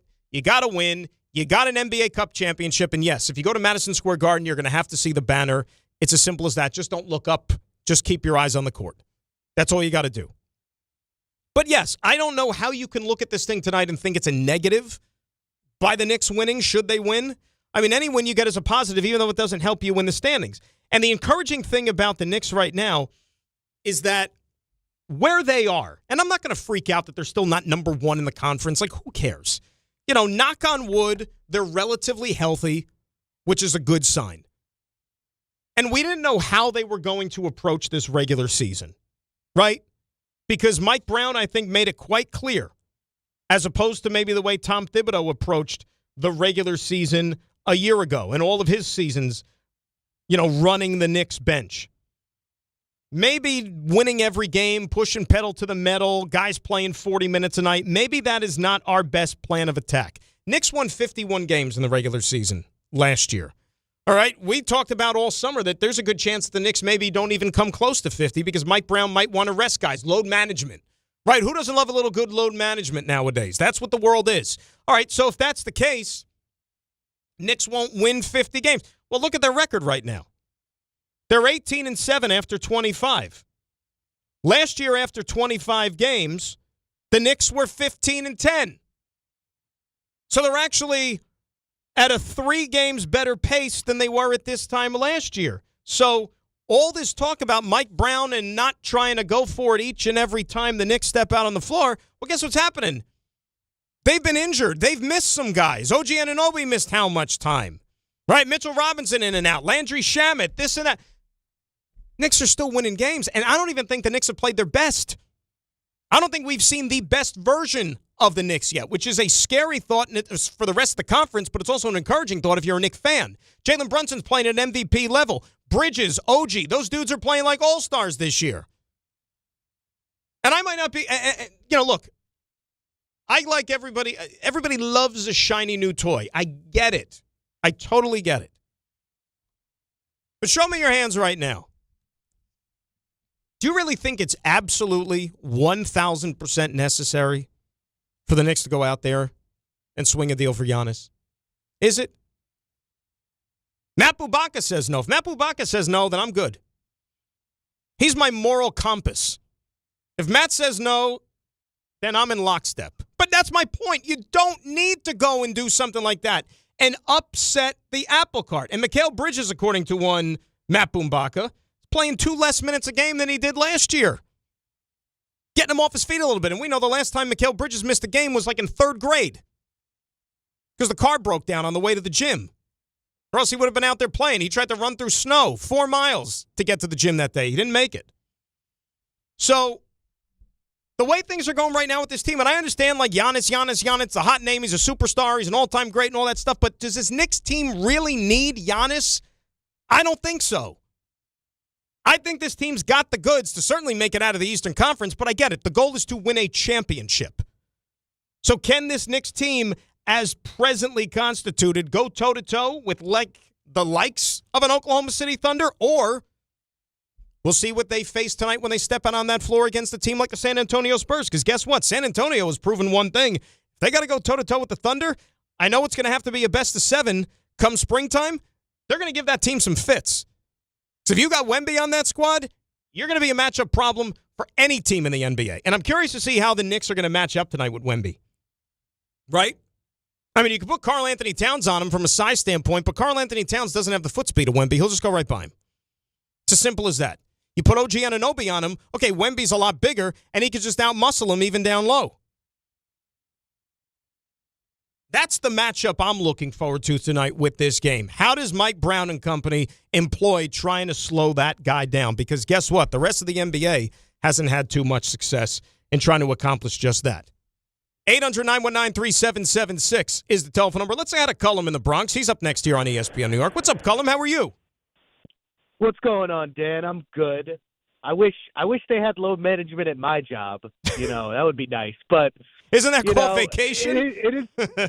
Yeah, no, it's like let someone do half my job for a day every once in a while. But anyway, in regards to the Knicks, I completely agree with you, and I'm on board with not going after Giannis. I think you look at last year when the Pacers 2 years ago grabbed the guy from the Raptors. What's his name? Pascal Siakam. Yes, Pascal Siakam. They formed that team mid-season and they looked good, but they didn't have enough to make it to the finals. Then they come with another year with their full team, another year to learn from each other and understand where it goes. And they stepped up and they made it to the NBA finals. Obviously, the Thunder had a couple of years together to now become what they've become. But last year, they kind of threw it together at the last minute. OG was new from the year before, halfway through the year. You add Karl Anthony Towns, you add Bridges. It's going to take teams, any team, even the Miami Heat team, when you put them together, the big three in the first year, couldn't win it. I think this team overall is better. The bench is deeper. And now that they have a full year, you see every aspect of these players playing better. You see Josh Hart playing, like, statistically, he might even be considered at the level of a low-end all-star. He's averaging, 16, 7, and 7, something like that, shooting 50-40. Like, the team is playing absolutely incredible, and I want to enjoy the NBA Cup, but it doesn't really matter to me. I'm going to be locked in and enjoy the game, win, lose, whatever. It doesn't matter. It would be nice to win it, but what you said was, like, they're going to have to raise a banner. I just would like when you get the interviews and you get them talking after it, I want them to say, yeah, it was nice, but, the goal is really to win a championship. I just want that. I mean, Cullum, they know that mindset. They know that. And here's what I say about the banner thing. And Cullum, great call, and I appreciate you. You get back to us. Here's the thing about the banner. And I would tell this to the Knicks. I would tell this to all the fans or whatever that are all like hung up over this thing. Let this be like a rehearsal. Okay? You win the NBA Cup, you get the banner. Let that be a rehearsal for the big one that you have in mind later in the spring. And the one you hope you raise next October that you earn in June. Let it serve as a stepping stone. And you know what Cullen was saying about Josh Hart? Josh Hart is a guy where, unfortunately, a guy like Josh Hart becomes underappreciated around the league because of the way the current NBA game is played. Where it's all about run and gun, it's all about offense, it's all about volume shooting and scoring and yada, yada, yada. That's not Josh Hart's game. But Josh Hart does so many other things that lead to winning that Josh Hart is a throwback. Like if Josh Hart played in the 90s, he'd be an all-star. He'd be an all-star. But it still doesn't mean that he's not important to this team because Knicks are not a championship contender without Josh Hart. He fits his team, he fits his city, he fits his mold perfectly. And I think we know that. 800-919-3776. More of your Knick calls. We also got the audio files coming up. Grassa sitting in for B&C right here, ESPN New York.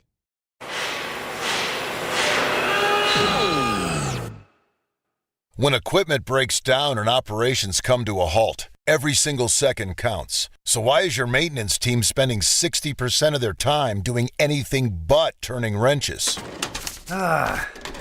MaintainX is the AI-powered maintenance and asset management system that helps your team get back to actually fixing breakdowns. No more searching for manuals. No more hunting down parts. No more drowning in paperwork. With MaintainX, your team can access manuals from anywhere, create new procedures in minutes, and turn voice notes into clear and complete work order feedback. What used to take hours now only takes minutes. Keep your operations moving, not your paperwork. Join over 11,000 maintenance teams that are already fixing more and filing less. Try MaintainX for free today. Go to maintainx.com/AI. That's maintain and the letter x.com/AI. Discover a driving experience crafted to inspire. At Garden City Mazda, exceptional design and sophisticated performance come together.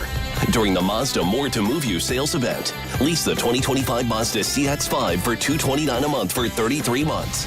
Or the 2025 Mazda CX-50 for $239 a month for 33 months. Both with $49.95 due at signing. It's the Mazda More to Move You sales event at Garden City Mazda. At Garden City Mazda, expect the exceptional. To help those who want to be helped, but may not be able to afford it.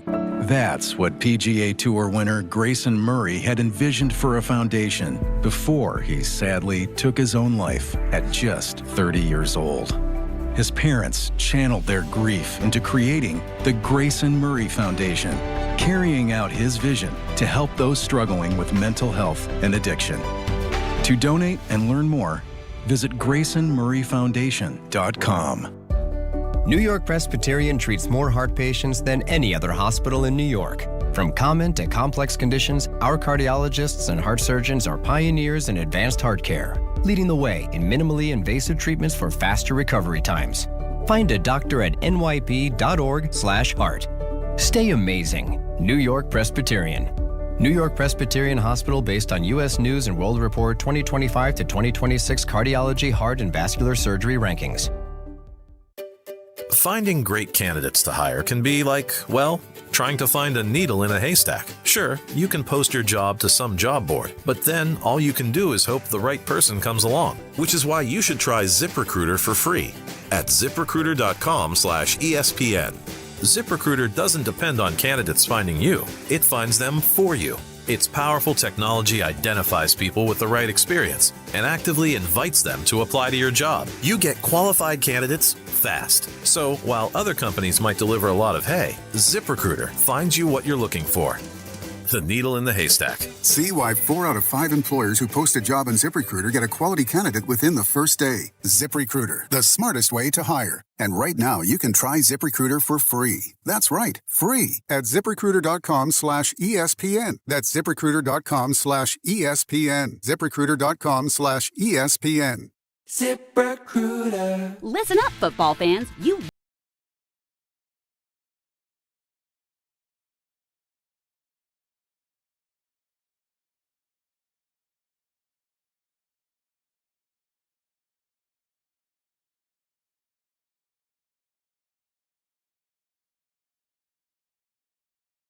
ordinary at Bet365. Gambling problem? Call 1-800-GAMBLER. 21 plus only. Must be physically located in New Jersey. T&Cs apply. In-app only.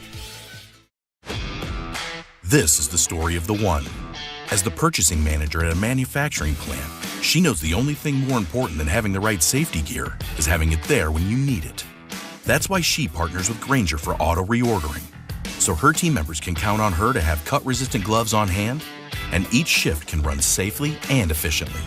Call 1-800-GRAINGER, click Grainger.com, or just stop by. Grainger, for the ones who get it done. Some people just know you can save money on car insurance by checking Allstate first. Like you know to check Kirk Herbstreit's pregame analysis first, before talking to your brother-in-law. In this game, the key thing to watch will be the offensive line versus their front seven. If they can get pressure without blitzing, this could be a long night. Okay, Kirk. I know stuff. Ooh, checking first is smart. So check Allstate first and see what you could save. You're in good hands with Allstate. Potential savings vary, including based on how you buy, subject to terms, conditions, and availability. Allstate North American Insurance Company and affiliates, Northbrook, Illinois.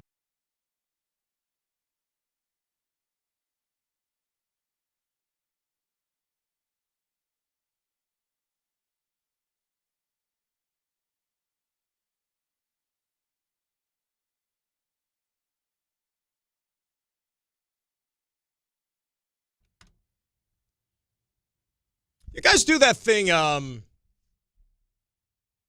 where you sign up for, like, to check your mail every day? You get that? Like, it's a thing with the post office. Like, it's free. You register, and, like, you get a preview that Ray is, like, squinting his eyes looking at me because he's never heard of this thing before. I feel I've known Ray forever. I think this might be the most meaningful and impactful thing I think I've ever said to Ray from the way that he's reacting. Like, this might change Ray's life. So you can, like, sign up for this, and then each day you get an email, which gives you it gives you a visual preview of what you are getting that day in the mail. This is really something that exists. This is something, see, I'm walking out right now. I'm walking out right now because I feel that as a servant, I have filled my purpose today at this very moment. Like, I don't think anything that I will do the rest of the day, hell, the rest of the week, month, year, whatever, will have as much impact as apparently I'm having right now on Ray. I don't know that it's going to have impact because I don't know the last time I've gotten something meaningful in the mail. Well, how about this? Do you trust your mail? Like the way that it's distributed and delivered to you? I guess. I don't get anything in the mail, so there's nothing to distrust. Let me speak from personal experience. It's a little sketchy. You know? Like the old slogan is, no rain, snow, whatever, like it comes through. Well, apparently sunshine, there's an issue sometimes, at least with my mail. It's very hot. So let's make a long story short, like, do you know who actually tipped me off to this? Like, the conversation I'm having with you right now and the way you're reacting towards me, I was you. Our friend Anthony Becht was the one who turned me on to this. Oh, he's big in the mail. And this was maybe like a year or so ago. I was like, what are you talking about? What do you mean? What do you mean get a look at it? He's like, oh, yeah. And I saw this. It, blew my mind. So, yeah, you could sign up for this thing. I'm sure other people know about this. I think it's through the USPS site. Each day you get an email. I think it's around like 8 o'clock in the morning. Click, open, and it gives you almost like it's like a photocopy look of the letters and everything you're getting in the mail that day. Where they're from, what the letters look like, boom. So, like, when they scan them at the post office, that's what they're scanning. You see it. So, therefore, if you know you're expecting something that day, and the reason I bring this up is because I just got an alert. Yesterday, I was supposed to have maybe like 4 or 5 different letters in the mail. I think we got one because our mail sucks. And that's the only reason I'm bringing this up. Because they deliver our mail at like 5 o'clock, something like that. And so now it's dark at 5 o'clock. And I see the guy out there every day with a flashlight, and obviously he has a hard time, like, seeing in the dark numbers, this and that, because you know how many times, like, things that were ours were put into somebody else's box because couldn't read numbers properly, and then, like, it's been missing for 2 weeks, and then all of a sudden it shows up at our door because one of the neighbors realized, oh, this isn't ours, and then had to bring it over. That happens. So that's why it's helpful to have a tool like this to see what you're expecting. Do you feel like Santa Claus uses this to make sure he's getting the letters from the kids? I would hope Santa Claus is a lot more reliable. Let's put it that way, or else there's going to be a lot of disappointed kids. Non-Jet and Giant fans, just in general. No, this is a thing. Boombaka, did you ever hear about this before? No, I learned something new today. It's the first time he's heard about mail without the E. He's like, wait a sec. It's like, so they deliver this to you? No, it's true. So, yeah. You know what? I'll walk you through it later. I'll walk you through it, Ray, and I will guide you as to how you can sign up for such a thing, and you could be getting these emails and alerts every morning at 8 a.m. just like the rest of us. Game changer. Game changer. Let us say hi to Eddie in Brooklyn, up next here on ESPN New York. Eddie, how are you? Dan, I'm doing good. How you doing today? Eddie, I'm doing great, my man. What's going on today? Hey, quick question for you. Yes. First, let me say this because I don't want you to think I'm going left. I've been listening to you for like about a year and a half when you was at nighttime. But how long have you been doing this? Because you sound like you've been a veteran for like 10 years. I think it's probably been more than 10 years. I can't remember the actual, like my first day of school. I can't remember. Well, then you look so young because this is the first time I'm seeing you I'm watching you on YouTube. But you look so young. You look like you're about 23. You know what it is? You know what it is? It's this new moisturizer I'm using, which is supposed to be some age-defying. No, it's not, brother. You better thank God you look good for your age. Appreciate All you. right. So here we go.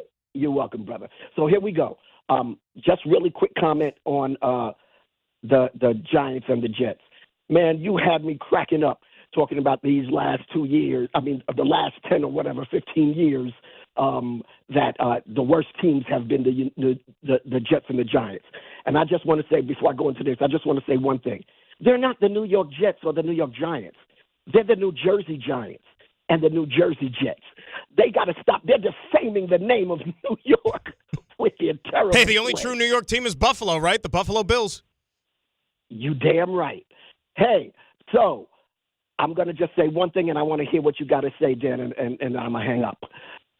I'm predicting that the New York Knicks are going to win the NBA Finals. Wow. And I just want to hear what you got to say. The All right, NBA brother. Finals. Eddie, thanks for the call, my man. You get back to us. The NBA Finals.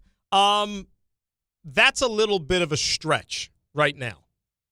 You know, like if you know, push comes to shove, you twisted my arm and said who's winning the championship right now, I don't think I would have the Knicks. Now, if you say to me, are the Knicks making it to the NBA Finals?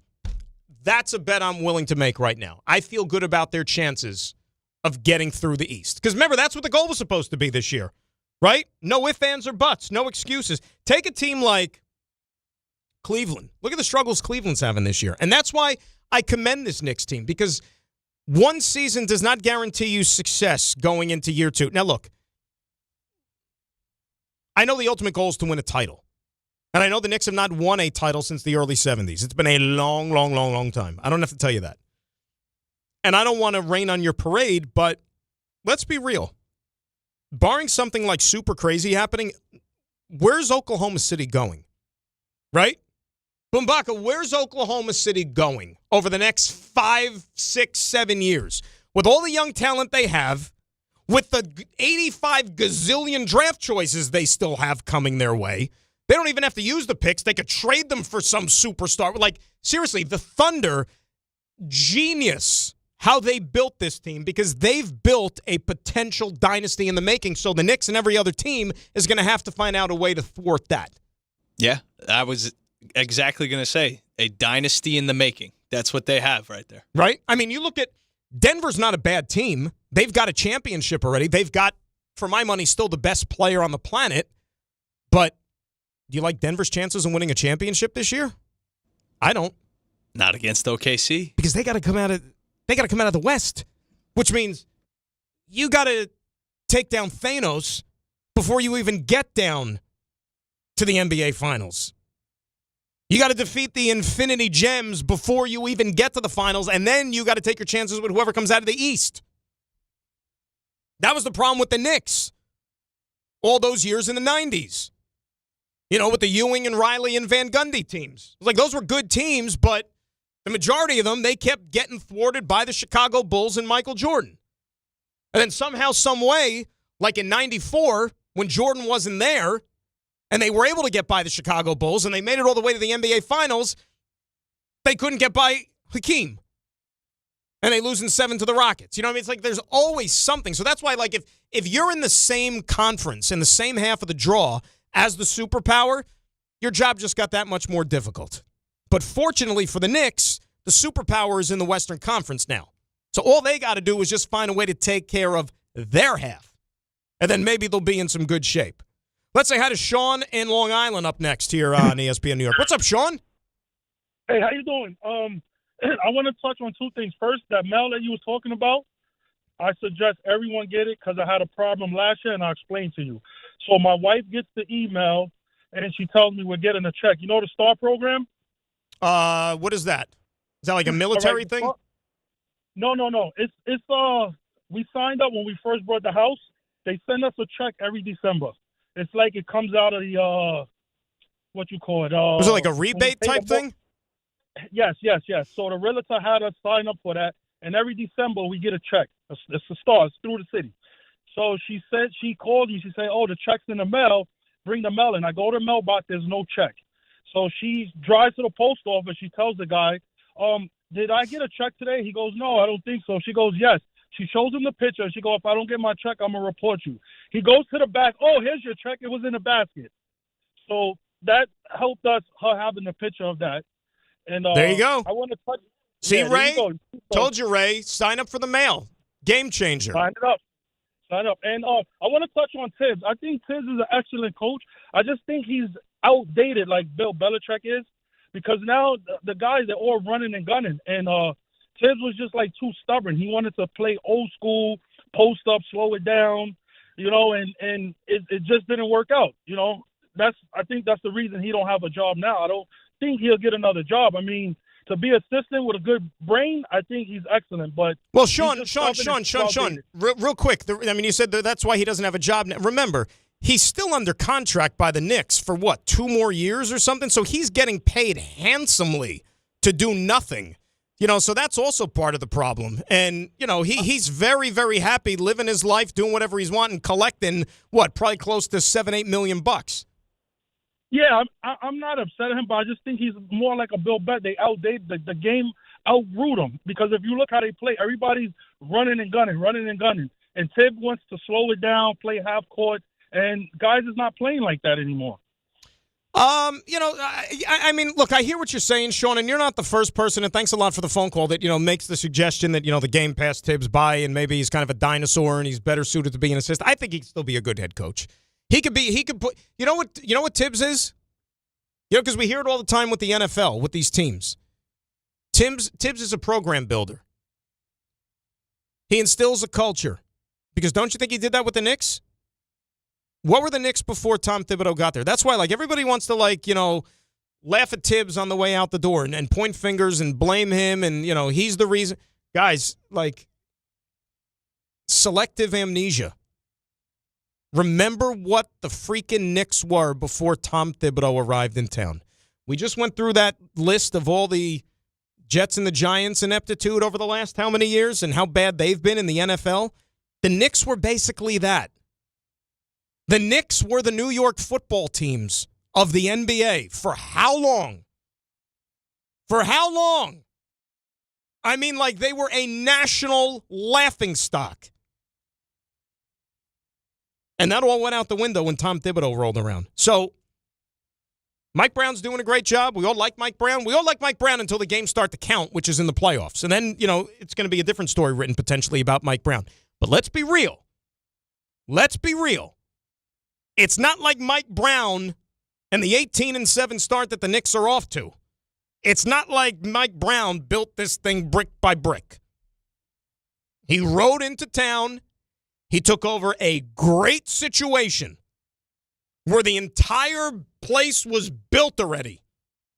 And give Leon Rose credit for that too, right? The entire place was built.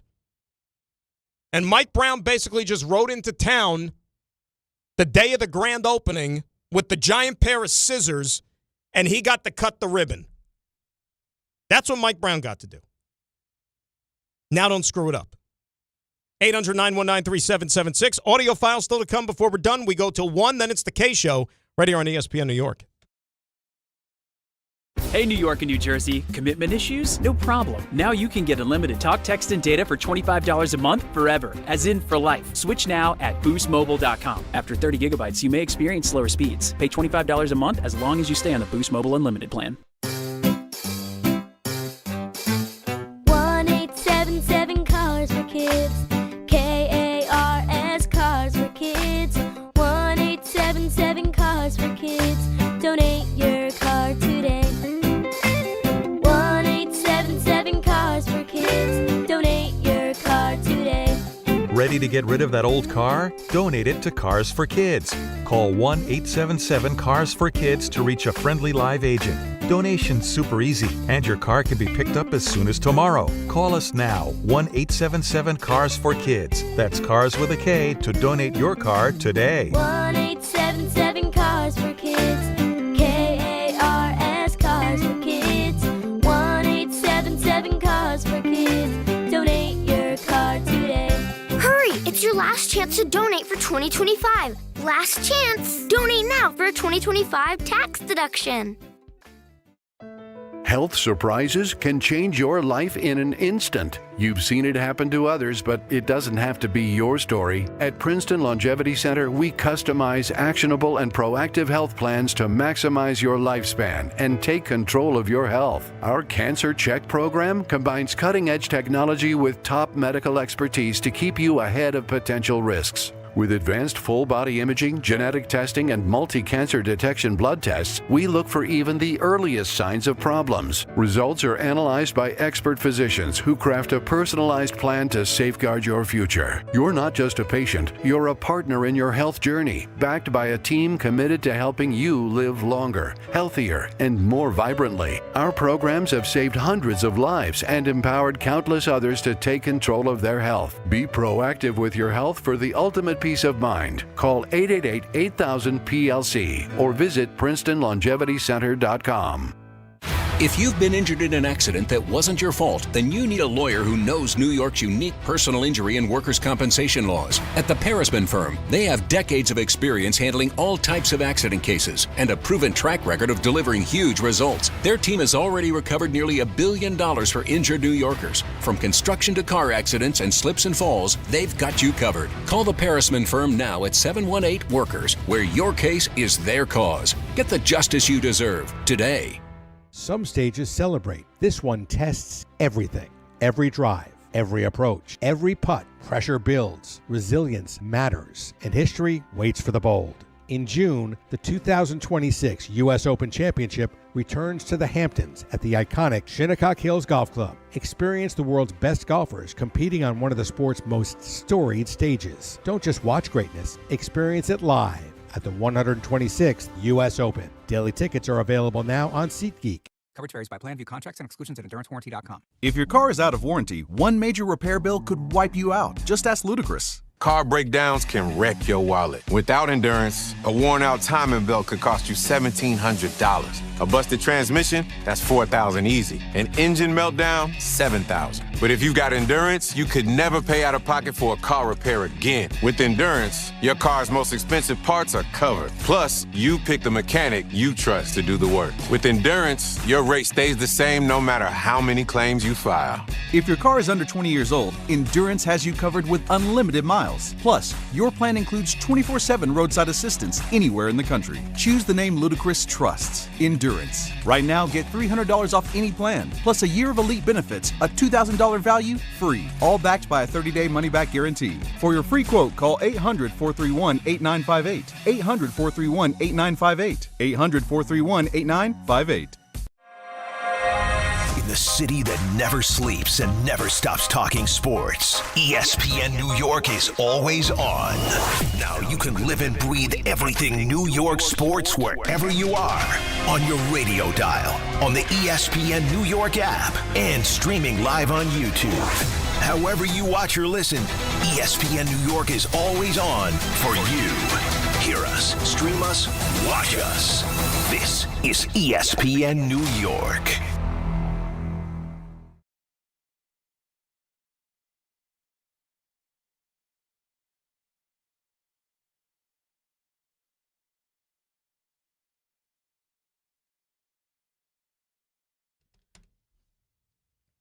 All right, game time brought to you by Tullamore Dew Irish Whiskey, because you know what? When it's game time, it's Tully time. That's right. 7 o'clock tonight, Rangers are hosting the Canucks at Madison Square Garden. Coverage begins at 6:30 on 1050 ESPN. Some guy named Dan's going to have pregame, intermission, postgame for you. I strongly suggest that you tune in. Also on the ice at 7, you got the Islanders. They're in Detroit to play the Red Wings, or as our friends to the north like to say, Detroit. That should be a fun one. Detroit tied for first place, by the way, in the Atlantic Division with the Tampa Bay Lightning. I don't know if you kids knew that. 7 o'clock on the old college hardwood. We got the St. John's Red Storm. That'll host the DePaul Blue Demons. That's called a conference game out of the Big East. That is at Carnesecca Arena. Coverage begins at 6:40 on the ESPN New York app. And then the big one, the Grand Salami. NBA Cup Championship, Knicks, Spurs, 8:30 the tip. Our coverage right here on 880 ESPN begins at 8 p.m.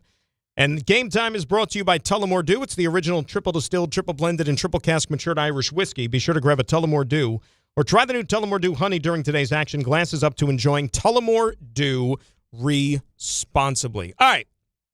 I'll tell you, you never know, like, what's going to take off any given day when you sit down and do this show. Anytime. It's a surprise. You just never know. Like today, it turned out to be the mail, because here's Alex in Bayshore, who is a mailman and wants to chime in on this. Alex, good morning, sir. How are you? How are you? Good, Alex. What's up? Listen, man, I'm a mailman. So informed delivery is actually one of the best and also one of the worst things the post office could come up with. For example, like yesterday, we had the snow for the weekend. So a lot of people didn't show up to work. So you have a lot of customers who's checking their mail. They're saying that, oh, I'm supposed to get this. But at the same time, if you don't have a lot of people at work, we have to do other routes. And think of it, we already working hard. All right, wait, So Alex, like let me stop you 1 second, because I need to get a handle on this. Okay, so we had the snow on Saturday night into Sunday. Now, Sunday's not a mail day. So Monday, which is a full 24 hours after the snowstorm, you mean to tell me there were still people that were calling out of work 24 hours after we had snow? Listen, man, I'm not somebody who tell people when to call out or when not to call out, but I see people call out for rain. But isn't that in your motto, though? Like, not rain, not sleet, not snow? Like, you guys are supposed to deliver the mail, and now you're telling me guys aren't coming up to work a day after it snowed? Listen, I was at work yesterday. I worked almost 10 hours yesterday.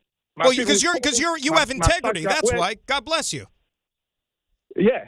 So not everybody will show up on a day like yesterday. So I'm just saying. But the informed delivery thing is actually one of the best and also one of the worst things.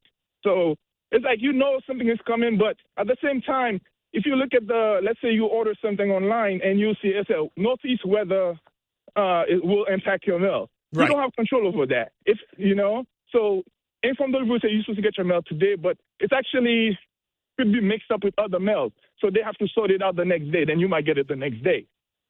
Alex, I got to be honest with you, and I thank you for the phone call. Seriously, I find this very informative. I hope other people do as well, but I like this. And here's why that call to me was extremely troubling. Because, Ray, I just found out from Alex that even, like I said, 24 hours after it stopped snowing, and what do we get in the city? Like, depending on where you were, like 2-3 inches, if that, right? You mean to tell me you got people calling out of work? The busiest time of the year when it comes to mail delivery, the holidays, people are sending packages and cards and cookies and whatever, to loved ones, friends, associates, whatever it might be, and we got people calling out because it snowed a day before? It was snowing Sunday morning. We had a Jet game to do. Did that stop us, Ray? No. Rain, sleet, snow, lights going out. I drove in the snow. I drove into the city. We had a broadcast to do. I mean, I know that the Jets' chances of winning that game weren't very good. What were they, 13.5-point dogs? We knew they were going to lose. I could have easily just called up and said, you know what? It snowed last night. It looks too pretty in the backyard with the snow and the trees. I'm going to put the lights on, and I'm just going to put my feet up and, put a fire on and watch some football all day. No! You show up to work. And that's why I said, Alex is giving you good information there. But again, now I know things that I'm not supposed to know, which I feel upset at the same time. Ferdinand is calling all the way from Virginia. He's up next here on ESPN New York. Ferdinand, good morning. How are you? Good morning. What's up, Ferdinand? I'm doing good. Just like I'm a mail carrier. I've been carrying mail for almost 20 years. Yeah. Okay. Just like Alex just put out, the information is good. The system is a very good system, but people don't take in consideration that sometimes the mail gets jammed and it's not. We don't get it until the following day. And just like Alex just said, people call out every day.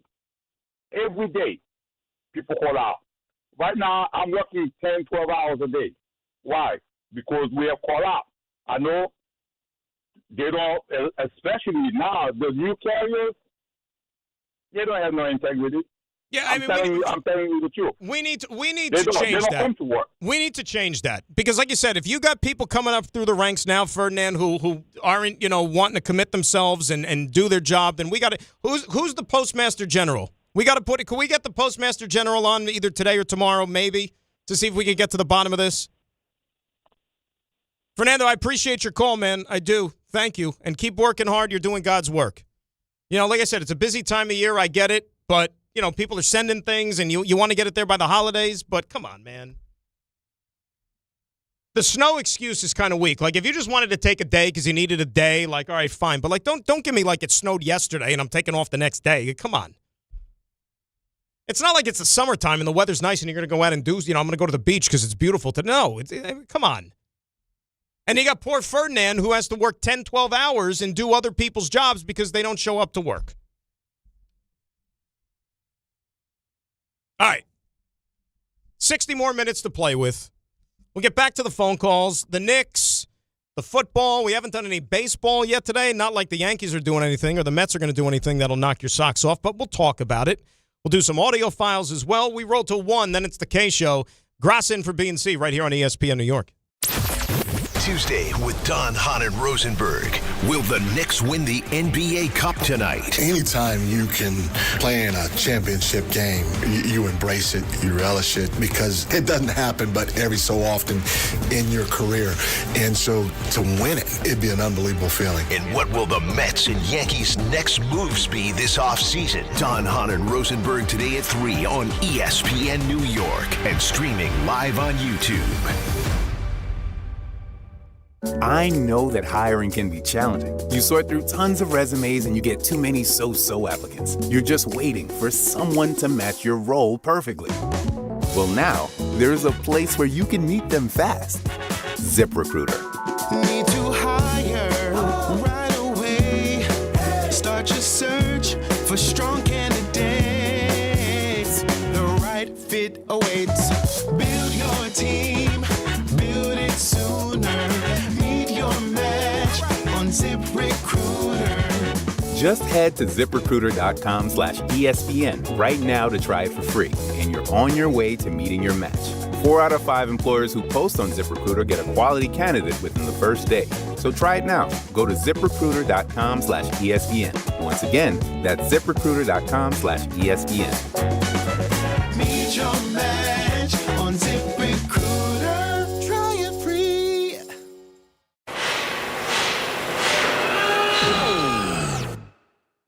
When equipment breaks down and operations come to a halt, Every single second counts. So why is your maintenance team spending 60% of their time doing anything but turning wrenches? MaintainX is the AI-powered maintenance and asset management system that helps your team get back to actually fixing breakdowns. No more searching for manuals. No more hunting down parts. No more drowning in paperwork. With MaintainX, your team can access manuals from anywhere, create new procedures in minutes, and turn voice notes into clear and complete work order feedback. What used to take hours now only takes minutes. Keep your operations moving, not your paperwork. Join over 11,000 maintenance teams that are already fixing more and filing less. Try MaintainX for free today. Go to maintainx.com/AI. That's maintain and the letter x.com/AI. 880 ESPN, WHSQ, and WCBS-FM HD2, New York. A Good Karma Brands radio station. Hoops and holidays, that's my favorite season. Carmelo Anthony here for DraftKings Sportsbook. Since '47, the NBA's been gifting us star power and classic matchups. DraftKings Sportsbook, that's the bow on the top. New customers, Santa Melo hasn't forgotten about you. Bet $5 and get $200 in bonus bets if your bet wins. What's better than hoops and holidays? Bet $5 and get $200 in bonus bets if your bet wins. New DraftKings customers, download the DraftKings Sportsbook app and use code WHSQ. That's code WHSQ in partnership with DraftKings. The crown is yours. Gambling problem? Call 877-8-HOPE-NY or text HOPE-NY 467-369. 21 plus. New York only. Eligibility and restrictions apply. Bet must win to receive bonus bets which expire in 7 days. Minimum odds required. For additional terms and responsible gaming resources, see dkng.co/audio. Limited time offer. We all hear the radio ads about the IRS. They tell you to be afraid, to be scared, and they try to frighten you into calling. I'm not here to do that. Tax Relief Advocates is different. TRA is here to tell you that if you owe money to the IRS, whether it's $5,000, $50,000, or $500,000, we have a solution. It doesn't matter if you're sitting in your car, at work, or with your kids. No matter where you are, call now. 800-575-6759. Don't lose hope. TRA can eliminate or reduce what you owe to the IRS. Generous programs are now available that can give you a fresh start. Our passion is taxes and helping individuals fix their IRS problems. We have over 1,000 five-star reviews on Google and an A+ with the Better Business Bureau. You don't need to be afraid of the IRS any longer. End your tax nightmare today by visiting us online at TRA.com or call 800-575-6759. That's 800-575-6759. Tax Relief Advocates. Real solutions for real people.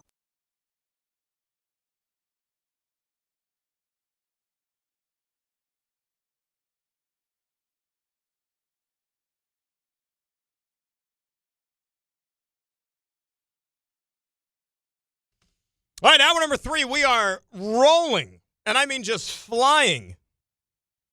Not exactly like the mail, but we're moving along nonetheless at a rapid rate. Dan Grass is sitting in for B&C here on this Tuesday. ESPN New York at 800-919-3776, the telephone number.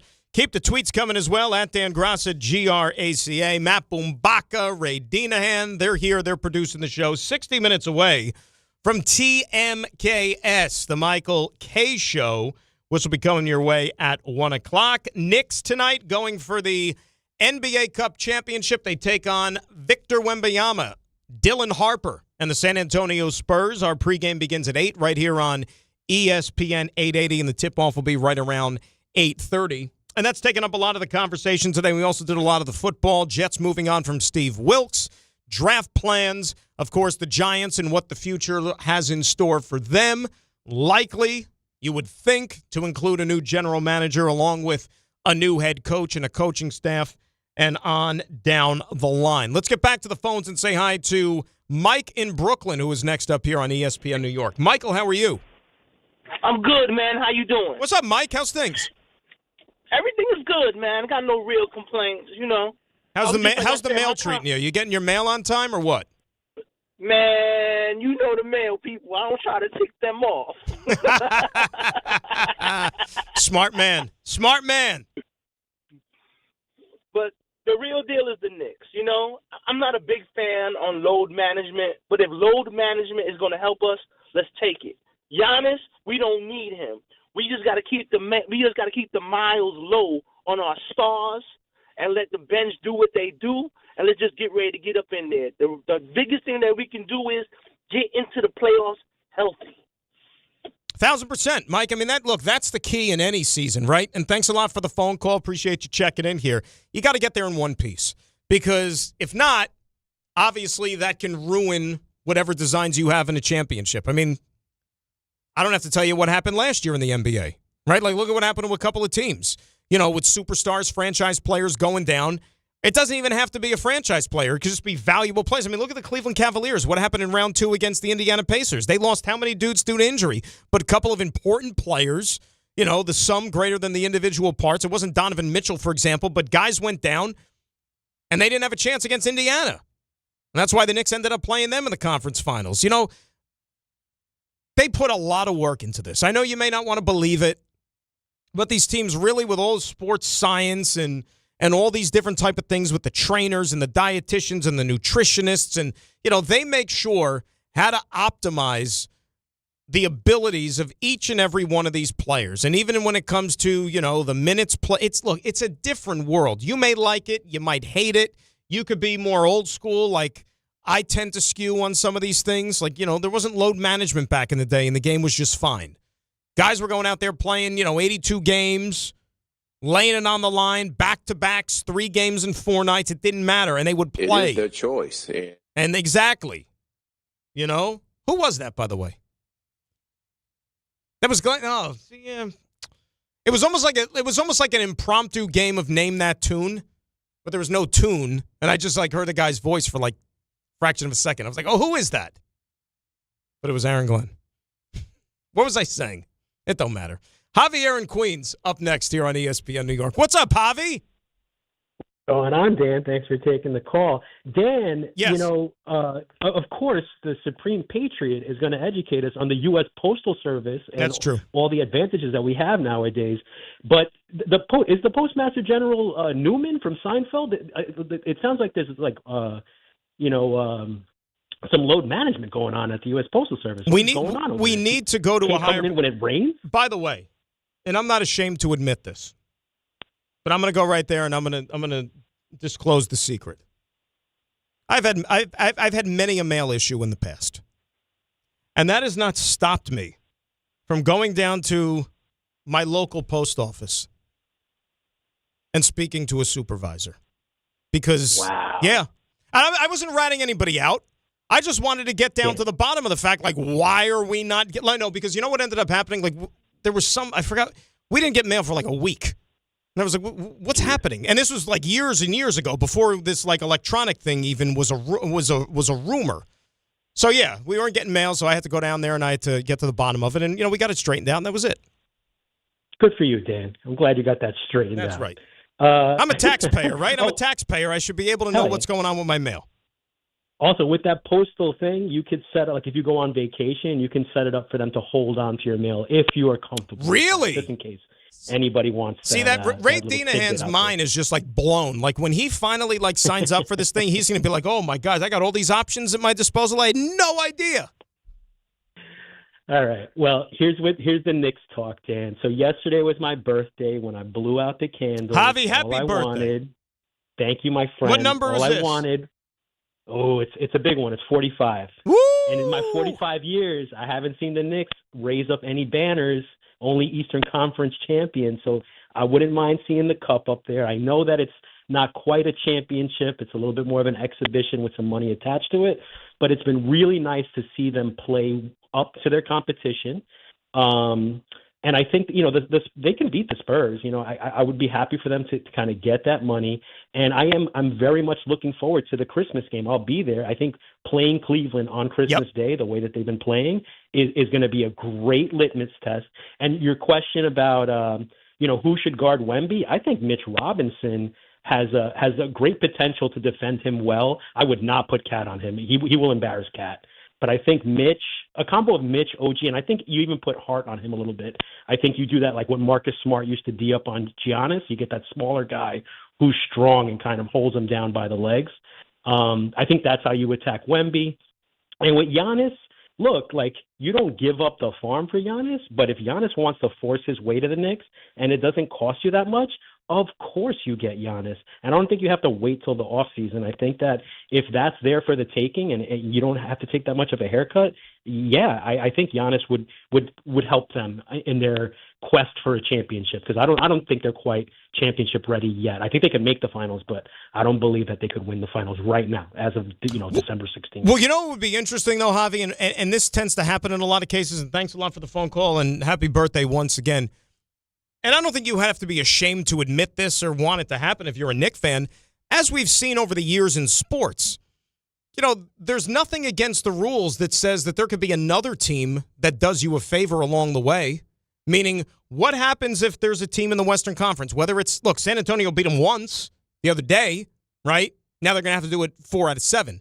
But what happens if it's San Antonio or Denver or pick another team out there in the West, whoever it might be, right?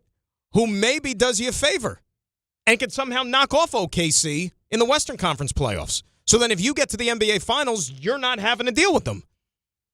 I mean, it's possible. But, we are still so premature into this season. 25 games is nothing. Think of how much basketball we still have left.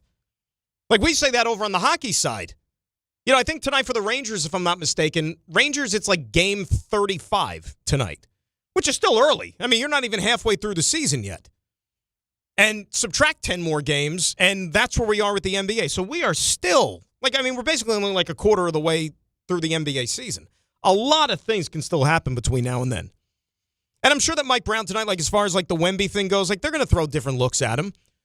And they're going to use up probably, each guy with 6 fouls. That's what they're there for. Mitchell Robinson, though, is only going to play, I'm just speculating on average. Plays, 15 minutes a night? So that's not going to do the trick, for 48 minutes against Victor Wembanyama. It's going to have to be probably a multitude of guys who are going to have to get in his path to try to slow that guy down. But there's no stopping him completely. You just have to minimize the damage when it comes to Victor Wembanyama. Clemente in Massapequa. He's up next here on ESPN New York. What's up, Clemente? How are you? I'm doing well, Dan. Thanks for taking the call. Thanks for checking in, man. How are you? I'm doing well, thanks. So I agree with the point you were making about Tibbs before. I think that any of the success the Knicks have going forward is built on Tibbs' shoulders, right? He took this franchise out of the gutter. But at the same point, I do kind of feel like we needed a change. I'm not sure Mike Brown's that guy, but I feel like when you really get down to it and you play teams like the Heat and the Pacers and the Celtics, last year, we were getting out-coached and we were getting out-schemed. And I think that it is a little unfair to Tibbs, right, that Mike Brown gets to step in and, all this success now is going to kind of shine on him. But this same kind of thing happened in Golden State, right? Didn't Mark Jackson really build that team? And then he got pushed out, and Steve Kerr stepped in, and now, Steve Kerr is the best coach ever, right? But I think it's possible. Yeah, but you know what, though? I don't know if that's the total right example, because Steve Kerr, to me, the Steve Kerr Warriors versus the Mark Jackson Warriors were like apples and oranges. Apples and oranges. He got way more out of that group than what would have been happening with Mark Jackson. It's as simple as that. And look, here's the thing with Tibbs, Clemente, and thanks a lot for the phone call. Didn't Tibbs knock out the defending champions along the way? Right before they got to the conference finals in the Boston Celtics? Didn't he coach circles around Joe Mazzulla? And I know that Jason Tatum got hurt, but you know what? The Knicks were winning that series anyways. Okay, that series was basically over when Tatum got hurt, right? So all of a sudden, Tibbs wasn't a problem that round, but then, we get to the Eastern Conference Finals where maybe the Knicks just weren't good enough. Remember, Indiana, okay? Indiana, if Halliburton doesn't get hurt, maybe they win the championship. They had a lead in that game. They had a halftime lead with their best player down for the count, and they had a halftime lead on the road in Game 7 of the NBA Finals against a dynasty in the making. So You want to say that Tibbs set the foundation, which he did, and now Mike Brown's going to be the one to come in and get all the credit for it and get that team over the hump and win a championship? Maybe. I mean, that's the best thing you can hope for. Like in the NFL, we saw it with Tampa Bay over 20 years ago. Tony Dungy was the guy who built that foundation. Because when Tony Dungy took over, they were still wearing the creamsicles. And they were a laughingstock.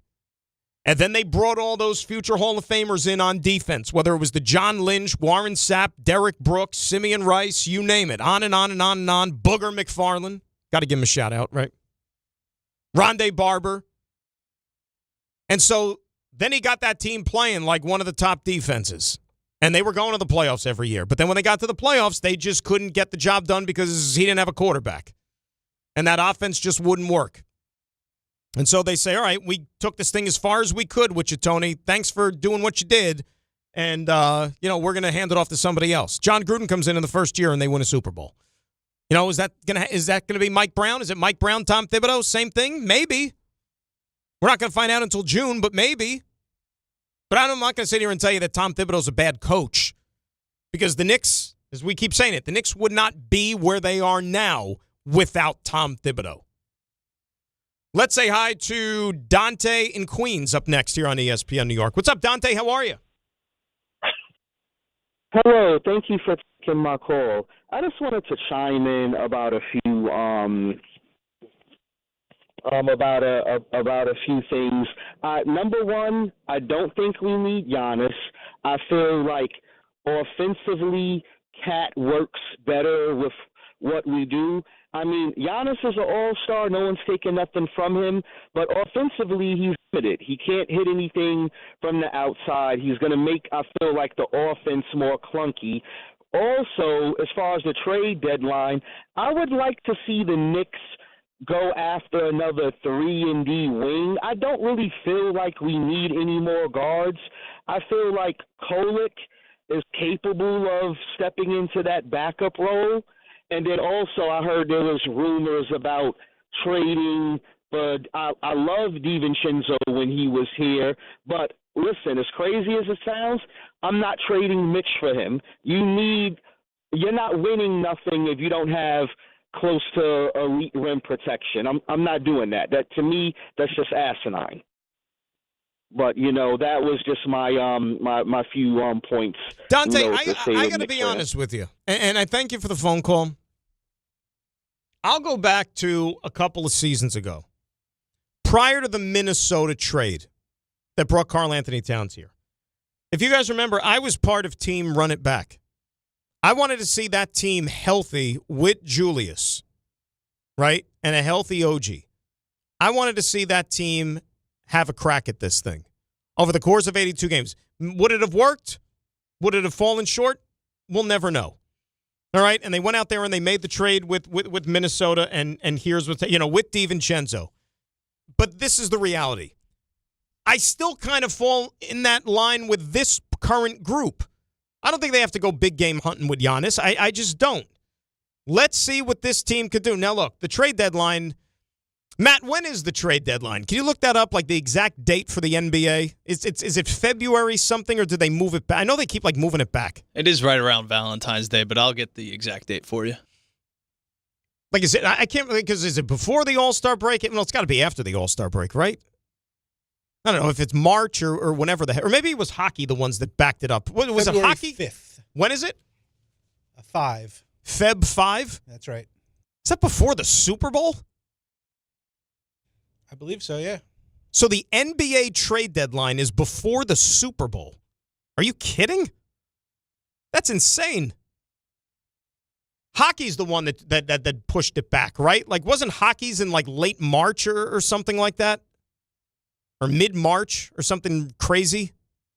But now with the Olympic year, maybe that got even altered. So bottom line is this, even if you want to push it to February in the trade deadline, okay, that's still a month and a half of basketball, 6-7 weeks of basketball. A lot could happen between now and then. You can have a team that suffers a bad injury, and they might wave the white flag on their season, and then guys are going to become available, or so on and so forth. right? You just have no idea how this whole thing is going to play itself out. Let me say hi to Richard in Manhattan, who is up next here on ESPN New York. Rich, good afternoon. How are you? Dan, good. Before I get to my Nick point, Phillip Rivers. Yeah. I mean, outside of it being a great story for the fans and all, I wish Jackson Dart would take notice of this. Somebody'd have to explain to him. I'd say this if I was explaining it. What, have 11 kids? Jackson, more games in football are lost than won. Many more. Why did Phillip Rivers succeed? Because they knew, Indianapolis knew he would not lose the game. He came closer after 5 years, 1 point of one of the best teams in football than Jackson you have in your last 4 games come close to winning a game. That should tell you something, Jackson. Running around hitting linebackers doesn't get you squat. Nothing. That's why you have to infer from all of this what the Colts are saying. More games are lost, many more than are won in the NFL. Okay, Nick point. Real quick, Rich, real quick before you get to the Knicks. Okay, let me just tell you this about Phillip Rivers, and I'll let you finish, okay? If you watch that game, and I went back and I watched it because we were doing the Jets and I was listening to the fourth quarter driving home, but I went back and made sure I watched the game. Indianapolis made sure that they tailored that game plan to not have Phillip Rivers have to do anything crazy. He completed 18 passes for 120 yards. 120 yards. If that was Justin Fields, we'd be wanting to run him off the field and put him on the bench. There's no way he should play. That is not the game plan for Jackson Dart. He didn't lose. Aaron Rodgers, these old guys will not lose a game for you. They may not win it. They may not throw statistics up, but they will not, again, they will not lose the game. Number one most important thing. Okay, let's go to the Knicks point. The Knicks have a great mix of everything. You've got 4 defensive stalwarts on that team. Mitchell, Mikal, OG, and Josh. You got 2 volume scorers, Brunson and Towns. They have enough. The only thing their bench is decent. I would love to get DiVincenzo if we don't have to lose any players from the 7 top. They can take from my 7 top, none from my 7 top, 8 through 12, or draft choices. That's it. The Knicks just have to stay healthy. You got to give this team a at least 1 year shot at it. They have everything that you need to win in the NBA. I don't know if they can beat OKC, but I think they have enough to win. They should be able to beat Detroit. They should Boston and Cleveland. Cleveland the other night got shut out in the overtime against Charlotte at home. So you're going to tell me Cleveland is a viable NBA final contender? Come on. And Boston with that lineup, I don't even know any of the players. So the Knicks, just sit where you are. If you can get DiVincenzo on the cheap, that's all you need. You leave this team alone. That's what I have to say. Thanks, Danny. Thanks a lot. Rich, appreciate the call. I don't want to upset people, but I'll throw this out there anyways. And like I said, I'll go to Matt Bumbaka first, my moral compass. If the Knicks make it to the NBA Finals and lose, doesn't even have to be to Oklahoma City. It could be to, let's say, somebody else picks off OKC, Spurs, Denver, whatever. Knicks make it to the NBA Finals, lose in the finals. Bad season? Not at all. Failure of a season? No, that's incredible if the Knicks make it to the finals. I agree. Now, if I ask you that question again next year, things being what they are, and you go into the season again as the class of the Eastern Conference, let's say, even though like Boston's getting Tatum back, Indy, Halliburton, all that stuff, but if you're still in the mix, if I pose that question to you again next year, go to the finals, lose again, you're going to be a little bit more disappointed. And maybe start to say, well, wait a second, what's going on? We can't keep doing this. No, you can't keep doing it. I don't want to be the Buffalo Bills. I don't want to be them. But how about get to 1 first, right? Before you sit there and talk about 2. But this year, I mean, look, this team is good enough to get to the finals in the Eastern Conference. Some of it has to do with the landscape of the conference they're in. Totally. I get it. But you're not going to sit here and try to convince me just because the Knicks fired Tom Thibodeau and replaced him because, per their words, they did not think they were on the right track to win a championship. I'm not going to sit here and tell you that it was a failure of a season. I won't. 800-919-3776. That is the telephone number. Quick timeout. We'll keep the calls rolling here. We'll get into the baseball a little bit. And we got to do some audio files. before the show is done. We roll till 1. Then it's the K Show here on ESPN New York. Tuesday with Don, Hahn, and Rosenberg. Will the Knicks win the NBA Cup tonight? Anytime you can play in a championship game, you embrace it, you relish it, because it doesn't happen but every so often in your career. And so to win it, it'd be an unbelievable feeling. And what will the Mets and Yankees' next moves be this offseason? Don, Hahn, and Rosenberg today at 3 on ESPN New York and streaming live on YouTube. Whether you're shopping, gaming, or streaming this holiday season, don't take slow for an answer. Get Optimum Fiber for the fastest, most reliable, and most consistent internet speeds, starting at $25 a month. Call 888-4OPTIMUM or visit Optimum.com to switch. Act now and get Netflix, a 5-year price lock, and $100 back, all on us. Call 888-4OPTIMUM or visit Optimum.com today. Optimum, don't take slow for an answer. Terms apply. See Optimum.com for details. Some stages celebrate. This one tests everything. Every drive, every approach, every putt. Pressure builds. Resilience matters. And history waits for the bold.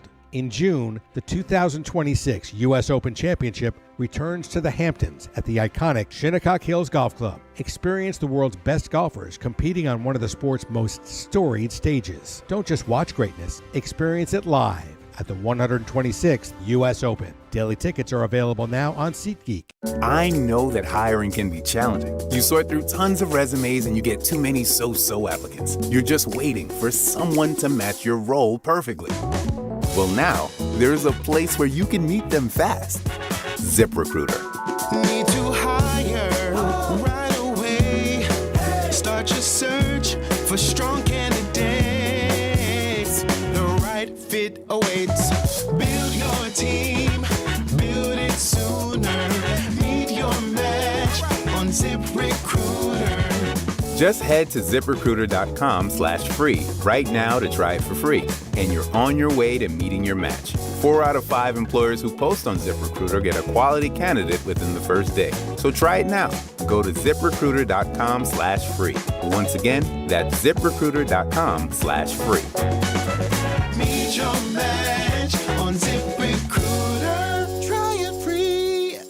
The holidays are here, and Amazon Pickup is your MVP of package pickup. Need that perfect gift like a brand new jersey for the big game? With Amazon Pickup, you can grab your order from secure Amazon lockers or counters near you on your schedule at no extra cost. It's fast, it's easy, and it keeps your holiday surprises tucked safely away. So whether you're running from work or heading to the holiday party, Amazon Pickup makes holiday shopping worry-free. Find your nearest Amazon Pickup location at Amazon.com/pickupMVP. That's Amazon.com/pickupMVP.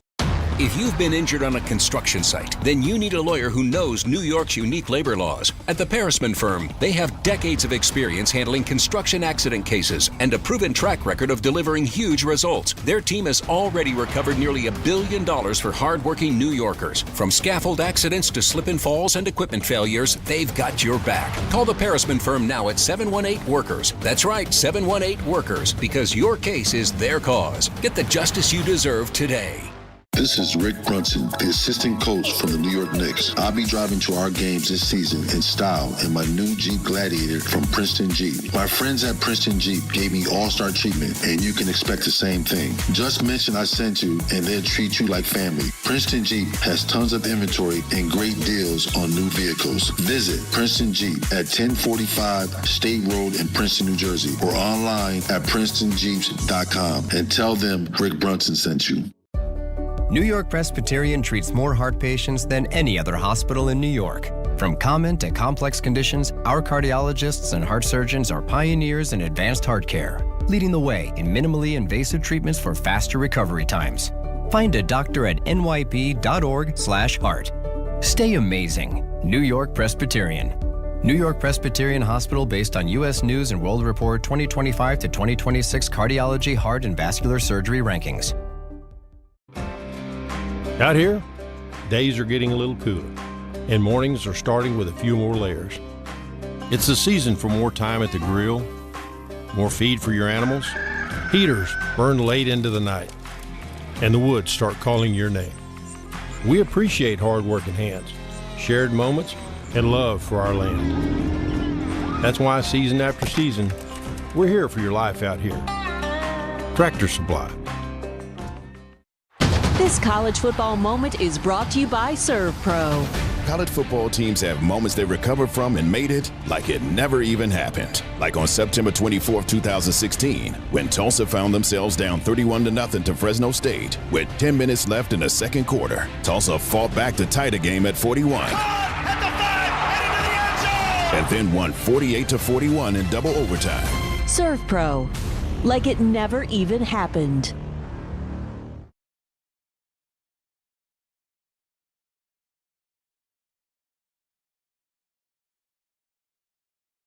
You know what's amazing to me? Grass is sitting in for B and C here on ESPN New York. Like college sports is so wild that now you have guys who are already part of programs, okay, from one year to the next. And they have to officially re-sign with said team that they were a part of the year before. I'm looking at this thing from USC football. Those would be the Trojans of Southern California. Their quarterback, Jaden Mayava, he re-signed. Like that is an official release from USC. He has re-signed with the USC Trojans, and they have a picture of him like NFL teams post, like when they sign free agents. He's in like the conference room, and he's putting pen to paper, you know, like for the photo op, like when they sign free agents. The dude was on the team already, and he re-signed. I mean, not that we should be caught off guard by this, but it really and truly is just like, it's amazing. Like back in the day, you had guys like, yeah, I went to school. I committed for 4 years. This is where I'm staying. I don't have to have an actual like swearing in ceremony from one season to the next. Oh my gosh. 800-919-3776. Real quick on the baseball stuff. You know, over the weekend, the Mets signed Jorge Polanco from the Seattle Mariners. And is it a move that's going to knock your socks off? No. Is it a move that is going to make you want to run out the door and camp out to buy tickets? No. But it's the kind of move that falls right in line with the thinking of the architect of this baseball team, and that's David Stearns. Because David Stearns comes from the school of baseball that does not believe in long-term contracts unless your name is Juan Soto. You know, and that's one where the owner stepped in clearly and said, get this done. I got no problem with 15 years. I mean, push comes to shove. I don't even know if David Stearns was even married to bringing in a guy like Juan Soto. He could probably say, I could take it or leave it. So now you lose Pete Alonso and you lose all that production at first base. And I know that the Mets are geeked up on run prevention, and that's what they want to ensure going into the season, which I totally respect. But you sign Jorge Polanco, okay, who has, for an infielder, a decent bat, a guy who, has been a middle infielder, a decent bat. He has some pop. Had a good season with the Mariners last year. He's actually been one of the more underappreciated players, I think, in his career for what he was expected to do. He even had some moments in October last year for the Mariners, en route to the ALCS. Like, he had a couple of big knocks. Like, so, I mean, he's a good player. But you're losing me a little bit on the premise of this guy is supposed to come in here, and now we want him to play first base when he hasn't played first base. I know the jokes are out there because you have a lot of Met fans who are skeptical and who don't believe in this plan and this vision. I get it. But if you've seen the movie, it literally is a page right out of Moneyball. When Brad Pitt and the actor who, was portraying Ron Washington at the time, went to Scott Hatteberg's house, his modest abode, played by an unknown Chris Pratt at that time, and said, hey, Scott, how would you like to, sign with the A's? And, oh, by the way, can you play first base, even though he's never played first base before? Scott Hatteberg was a catcher, right? He was a catcher. And that's what it's going to be like for Jorge Polanco. It's like, Jorge, we love to have you. We're going to give you $20 million a year. We want you to play first base. Never played first base before. Okay, so how do you then go about accomplishing the run prevention part when you have a guy that you're going to plug at first base who's never played the position before? That is a big leap of faith. Number two, it is also a subtraction in terms of the offensive contribution, certainly in the power department, that you had from Pete Alonso at first base, that now you're going to get with Jorge Polanco. And I understand that Polanco's not going to play 162 at first base. He's also going to moonlight at times at designated hitter. So they're going to spread the wealth a little bit and have like a first base, position by committee. Righty-lefty platoon, they'll probably do that at the DH position. Here's the thing, and I know that the offseason still is not over yet, and you still have some pretty big names in free agency that are out there. I know the Mets are reportedly involved in trade conversations with, the Padres and so on and so forth, but, I'm going to go back to what I said a week or so ago when Diaz and Alonso walked out the door. And I don't expect them to share this with people, but I just would love to know what the plan is. I would just love to be a fly on the wall because I'm going to keep saying it. A Mets team that last year was not good enough. Forget about winning a championship. Wasn't even good enough to make the playoffs. That team on paper has gotten considerably worse than what we saw on the field in 2025. So they're doing either one of two things. Number one, they're putting a tremendous amount of stock, faith in the farm system. And some of these kids that are coming up through the ranks, the Carson Benjes of the world, the Jet Williamses, forget about the pitchers. And you're asking them to play significant roles and ask them to really, really do a good job. Or they have a thing or two up their sleeves. And I'll tell you, the one that does actually excite me and gets me intrigued in all these talks with San Diego is the Mason Miller part. Mason Miller is a fireballer. And if you put Mason Miller on the back end of that bullpen alongside Devin Williams, then you got something. Like, then we'll sit there and actually talk turkey. Like, you got me there. All right? That would be a good move. But the question is, what is it going to entail giving up? What else are you getting back in exchange? So on and so forth. But I don't think I am overselling things enough when I say, as far as the Mets are concerned, there is still a lot of work to be done before this team hits spring training. A lot of work. Jose is in Long Island. Up next, ESPN New York. Hello, Jose. How are you? Hey, how you doing, man? I didn't want to get into the Mets because those are my boys, but... Well, hey, Jose, they can still be your boys, but you know what? We got to get cracking here. We got to start making some moves. Bottom line. I know. I honestly, what I'm hoping for is that they're going low right now to hopefully get pieces to try to go for maybe a Skubal or, something to help. Really, our pitching is more important, I think, than... Here's the problem real quick with Skubal, okay? Here is why I would be reluctant to trade for Tarek Skubal. Number one, it's going to take the earth, the moon, and the stars that Detroit is going to want. I agree. Okay? And it's only going to be for 1 year. Because you know that Tarek Skubal is, even with the Mets and Steve Cohen's money, Tarek Skubal and Scott Boras are not going to sit there and agree to a contract extension going into this season. So basically, here's what will happen. Typical Met luck. They're going to give up all these great prospects to bring in Tarek Skubal. He's going to pitch the year for the Mets, and then next winter he's going to be a free agent, and you know and I know he's going to sign with the Dodgers. Exactly what I was going to say. Like, another guy that leaves after a year and goes to the Dodgers. So, but that's the Mets for you. That's Mets. That's life of being a Mets fan. Well, I mean, if you could tell me, look, let him go somewhere, wherever that's going to be, and then let the Mets get in the bidding form in free agency next winter. Steve Cohen's got the fattest checkbook over anybody when he wants to, as he proved it with Juan Soto.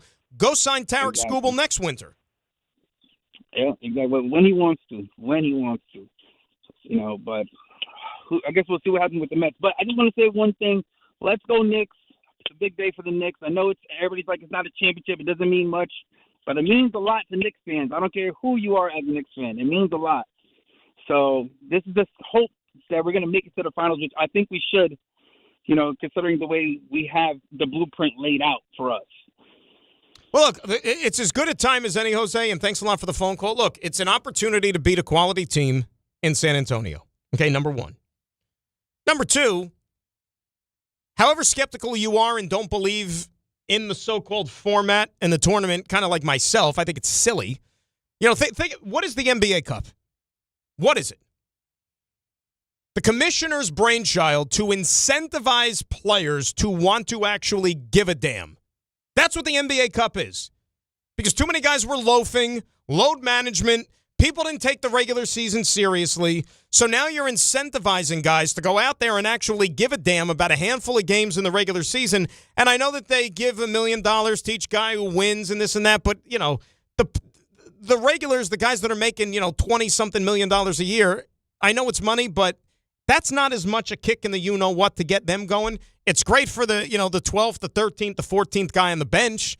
$1 million is fantastic. That's the guy. Those are the guys that should be out there playing. Make it like a summer league type format. They'll play for, they'll sing for the supper any day of the week. But try to win the game. I mean, I'm not telling you sitting here, you shouldn't try to win. You're going to play the game. You made it this far. Go out there and win it. Mel in Jersey up next here on ESPN New York. What's up, Mel? How are you?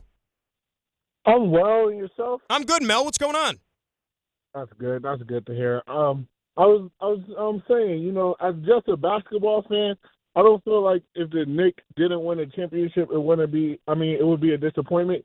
But after watching the Knicks these last couple of years, and the kind of energy that, New York has during the playoff run, Jalen Brunson, he's been calm through it all, but he come and he handle business. Even this year, he's like really under the radar, making a point as one of the best players in the league. And I just think that it'd be a disappointment to him and the rest of the Knicks. So, therefore, now I feel like it'd be a disappointment if they don't win the championship because I see that they're going for it. Well, I mean, but here's the thing, Mel, and thanks a lot for the phone call. Where is this team going? And this is where I say you give credit to Leon Rose in the front office. They put this team together because it has staying power. It's not like, we got to go all in this year because, this guy's a free agent, that guy's a free agent, this guy. No. This team is under contract for how many years? They're not going anywhere. And it's not like they're approaching being over the hill or past their prime or anything like that. Like, this team has sustainable winning, and that's what any organization, any fan of any organization would ideally like to see from their team. That window being wide open for a good number of years. And as a Knicks fan, you've got that. I'm not sitting here telling you it's 10 years. I mean, you hope it is. But at least it's for the next 2-3 if they want to keep this current core together. 800-919-3776, the telephone number. All right, when we come back, we'll close out with some phone calls. We'll see if we could squeeze in some audio files and have some fun there, see what's shaking in the world of sports. And then we'll hand things off to Mr. K coming up at 1 p.m. right here on ESPN New York. Tuesday with Don, Hahn, and Rosenberg. Will the Knicks win the NBA Cup tonight? Anytime you can play in a championship game, you embrace it, you relish it, because it doesn't happen but every so often in your career.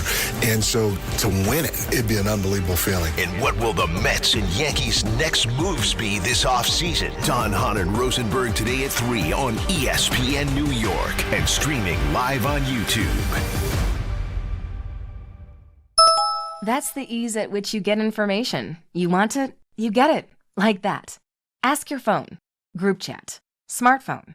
You're always connected and informed in real time. No waiting. So if you're diabetic and still using finger sticks to read your blood sugar, what are you waiting for? Knowing your blood sugar levels instantly is important for managing diabetes. Call US Med at 888-665-0696. To learn more about continuous glucose monitors, a real-time instant method to track your blood glucose, US Med is an approved provider for Medicare and over 1,000 private insurers. And the best part? Call 888-665-0696 and we'll give you a free insurance benefits check today. So call 888-665-0696 today. That's 888-665-0696. And manage your diabetes as easy as... Health surprises can change your life in an instant. You've seen it happen to others, but it doesn't have to be your story. At Princeton Longevity Center, we customize actionable and proactive health plans to maximize your lifespan and take control of your health. Our Cancer Check program combines cutting-edge technology with top medical expertise to keep you ahead of potential risks. With advanced full-body imaging, genetic testing, and multi-cancer detection blood tests, we look for even the earliest signs of problems. Results are analyzed by expert physicians who craft a personalized plan to safeguard your future. You're not just a patient, you're a partner in your health journey, backed by a team committed to helping you live longer, healthier, and more vibrantly. Our programs have saved hundreds of lives and empowered countless others to take control of their health. Be proactive with your health for the ultimate peace of mind. Call 888-8000-PLC or visit PrincetonLongevityCenter.com. Discover a driving experience crafted to inspire. At Garden City Mazda, exceptional design and sophisticated performance come together. During the Mazda More to Move You sales event, lease the 2025 Mazda CX-5 for $229 a month for 33 months. Or the 2025 Mazda CX-50 for $239 a month for 33 months. Both with $49.95 due at signing. It's the Mazda More to Move You sales event at Garden City Mazda. At Garden City Mazda, expect the exceptional. At Uline, the prevailing opinion is, if you don't live it, you don't believe it. The people at Uline believe in hard work, and they live it by being there 24/7 to answer your call, having 41,000 items in stock, and offering same-day shipping from 12 locations across North America. Business owners, sellers, buyers, shippers, and packers believe it.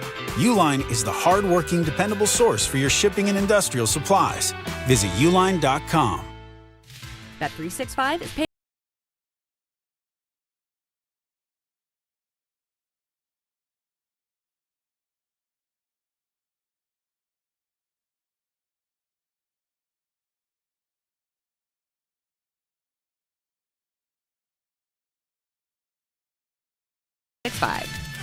Gambling problem? Call 1-800-GAMBLER. 21 plus only. Must be physically located in New Jersey. T&Cs apply. Out here, it's football season, where nothing beats backyard grilling, gathering around the fire pit, and cheering on your favorite team with friends. The yard is mowed, the lights are strung, and the grill is warming up. Whether you need to fill up your propane, get a new grill, or even a generator, out here, it's game day. And we're ready for it. Tractor Supply, for life out here. Some people just know you can save money on car insurance by checking Allstate first. Like you know to check the weather first, before wearing face paint to the game. Bro, your Go Cats is dripping into your nachos. Oh, and now paint is in my eyes.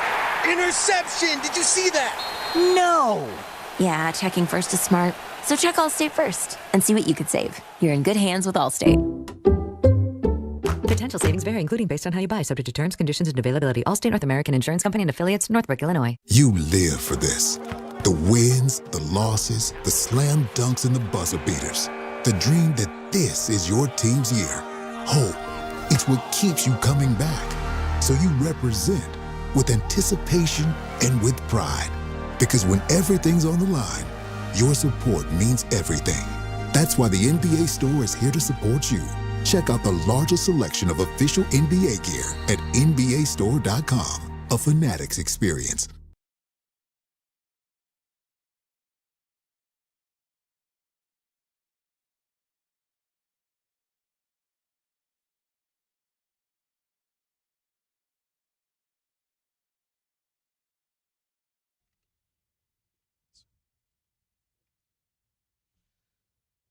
Dan Graca, sitting in for B&C. We go till 1 o'clock, then it's TNKS here on ESPN New York. Raymond, Matthew, it's maybe not as a long segment as we usually do here, but we want to get at least some of it out there. It is time for Audio Files. The Audio File.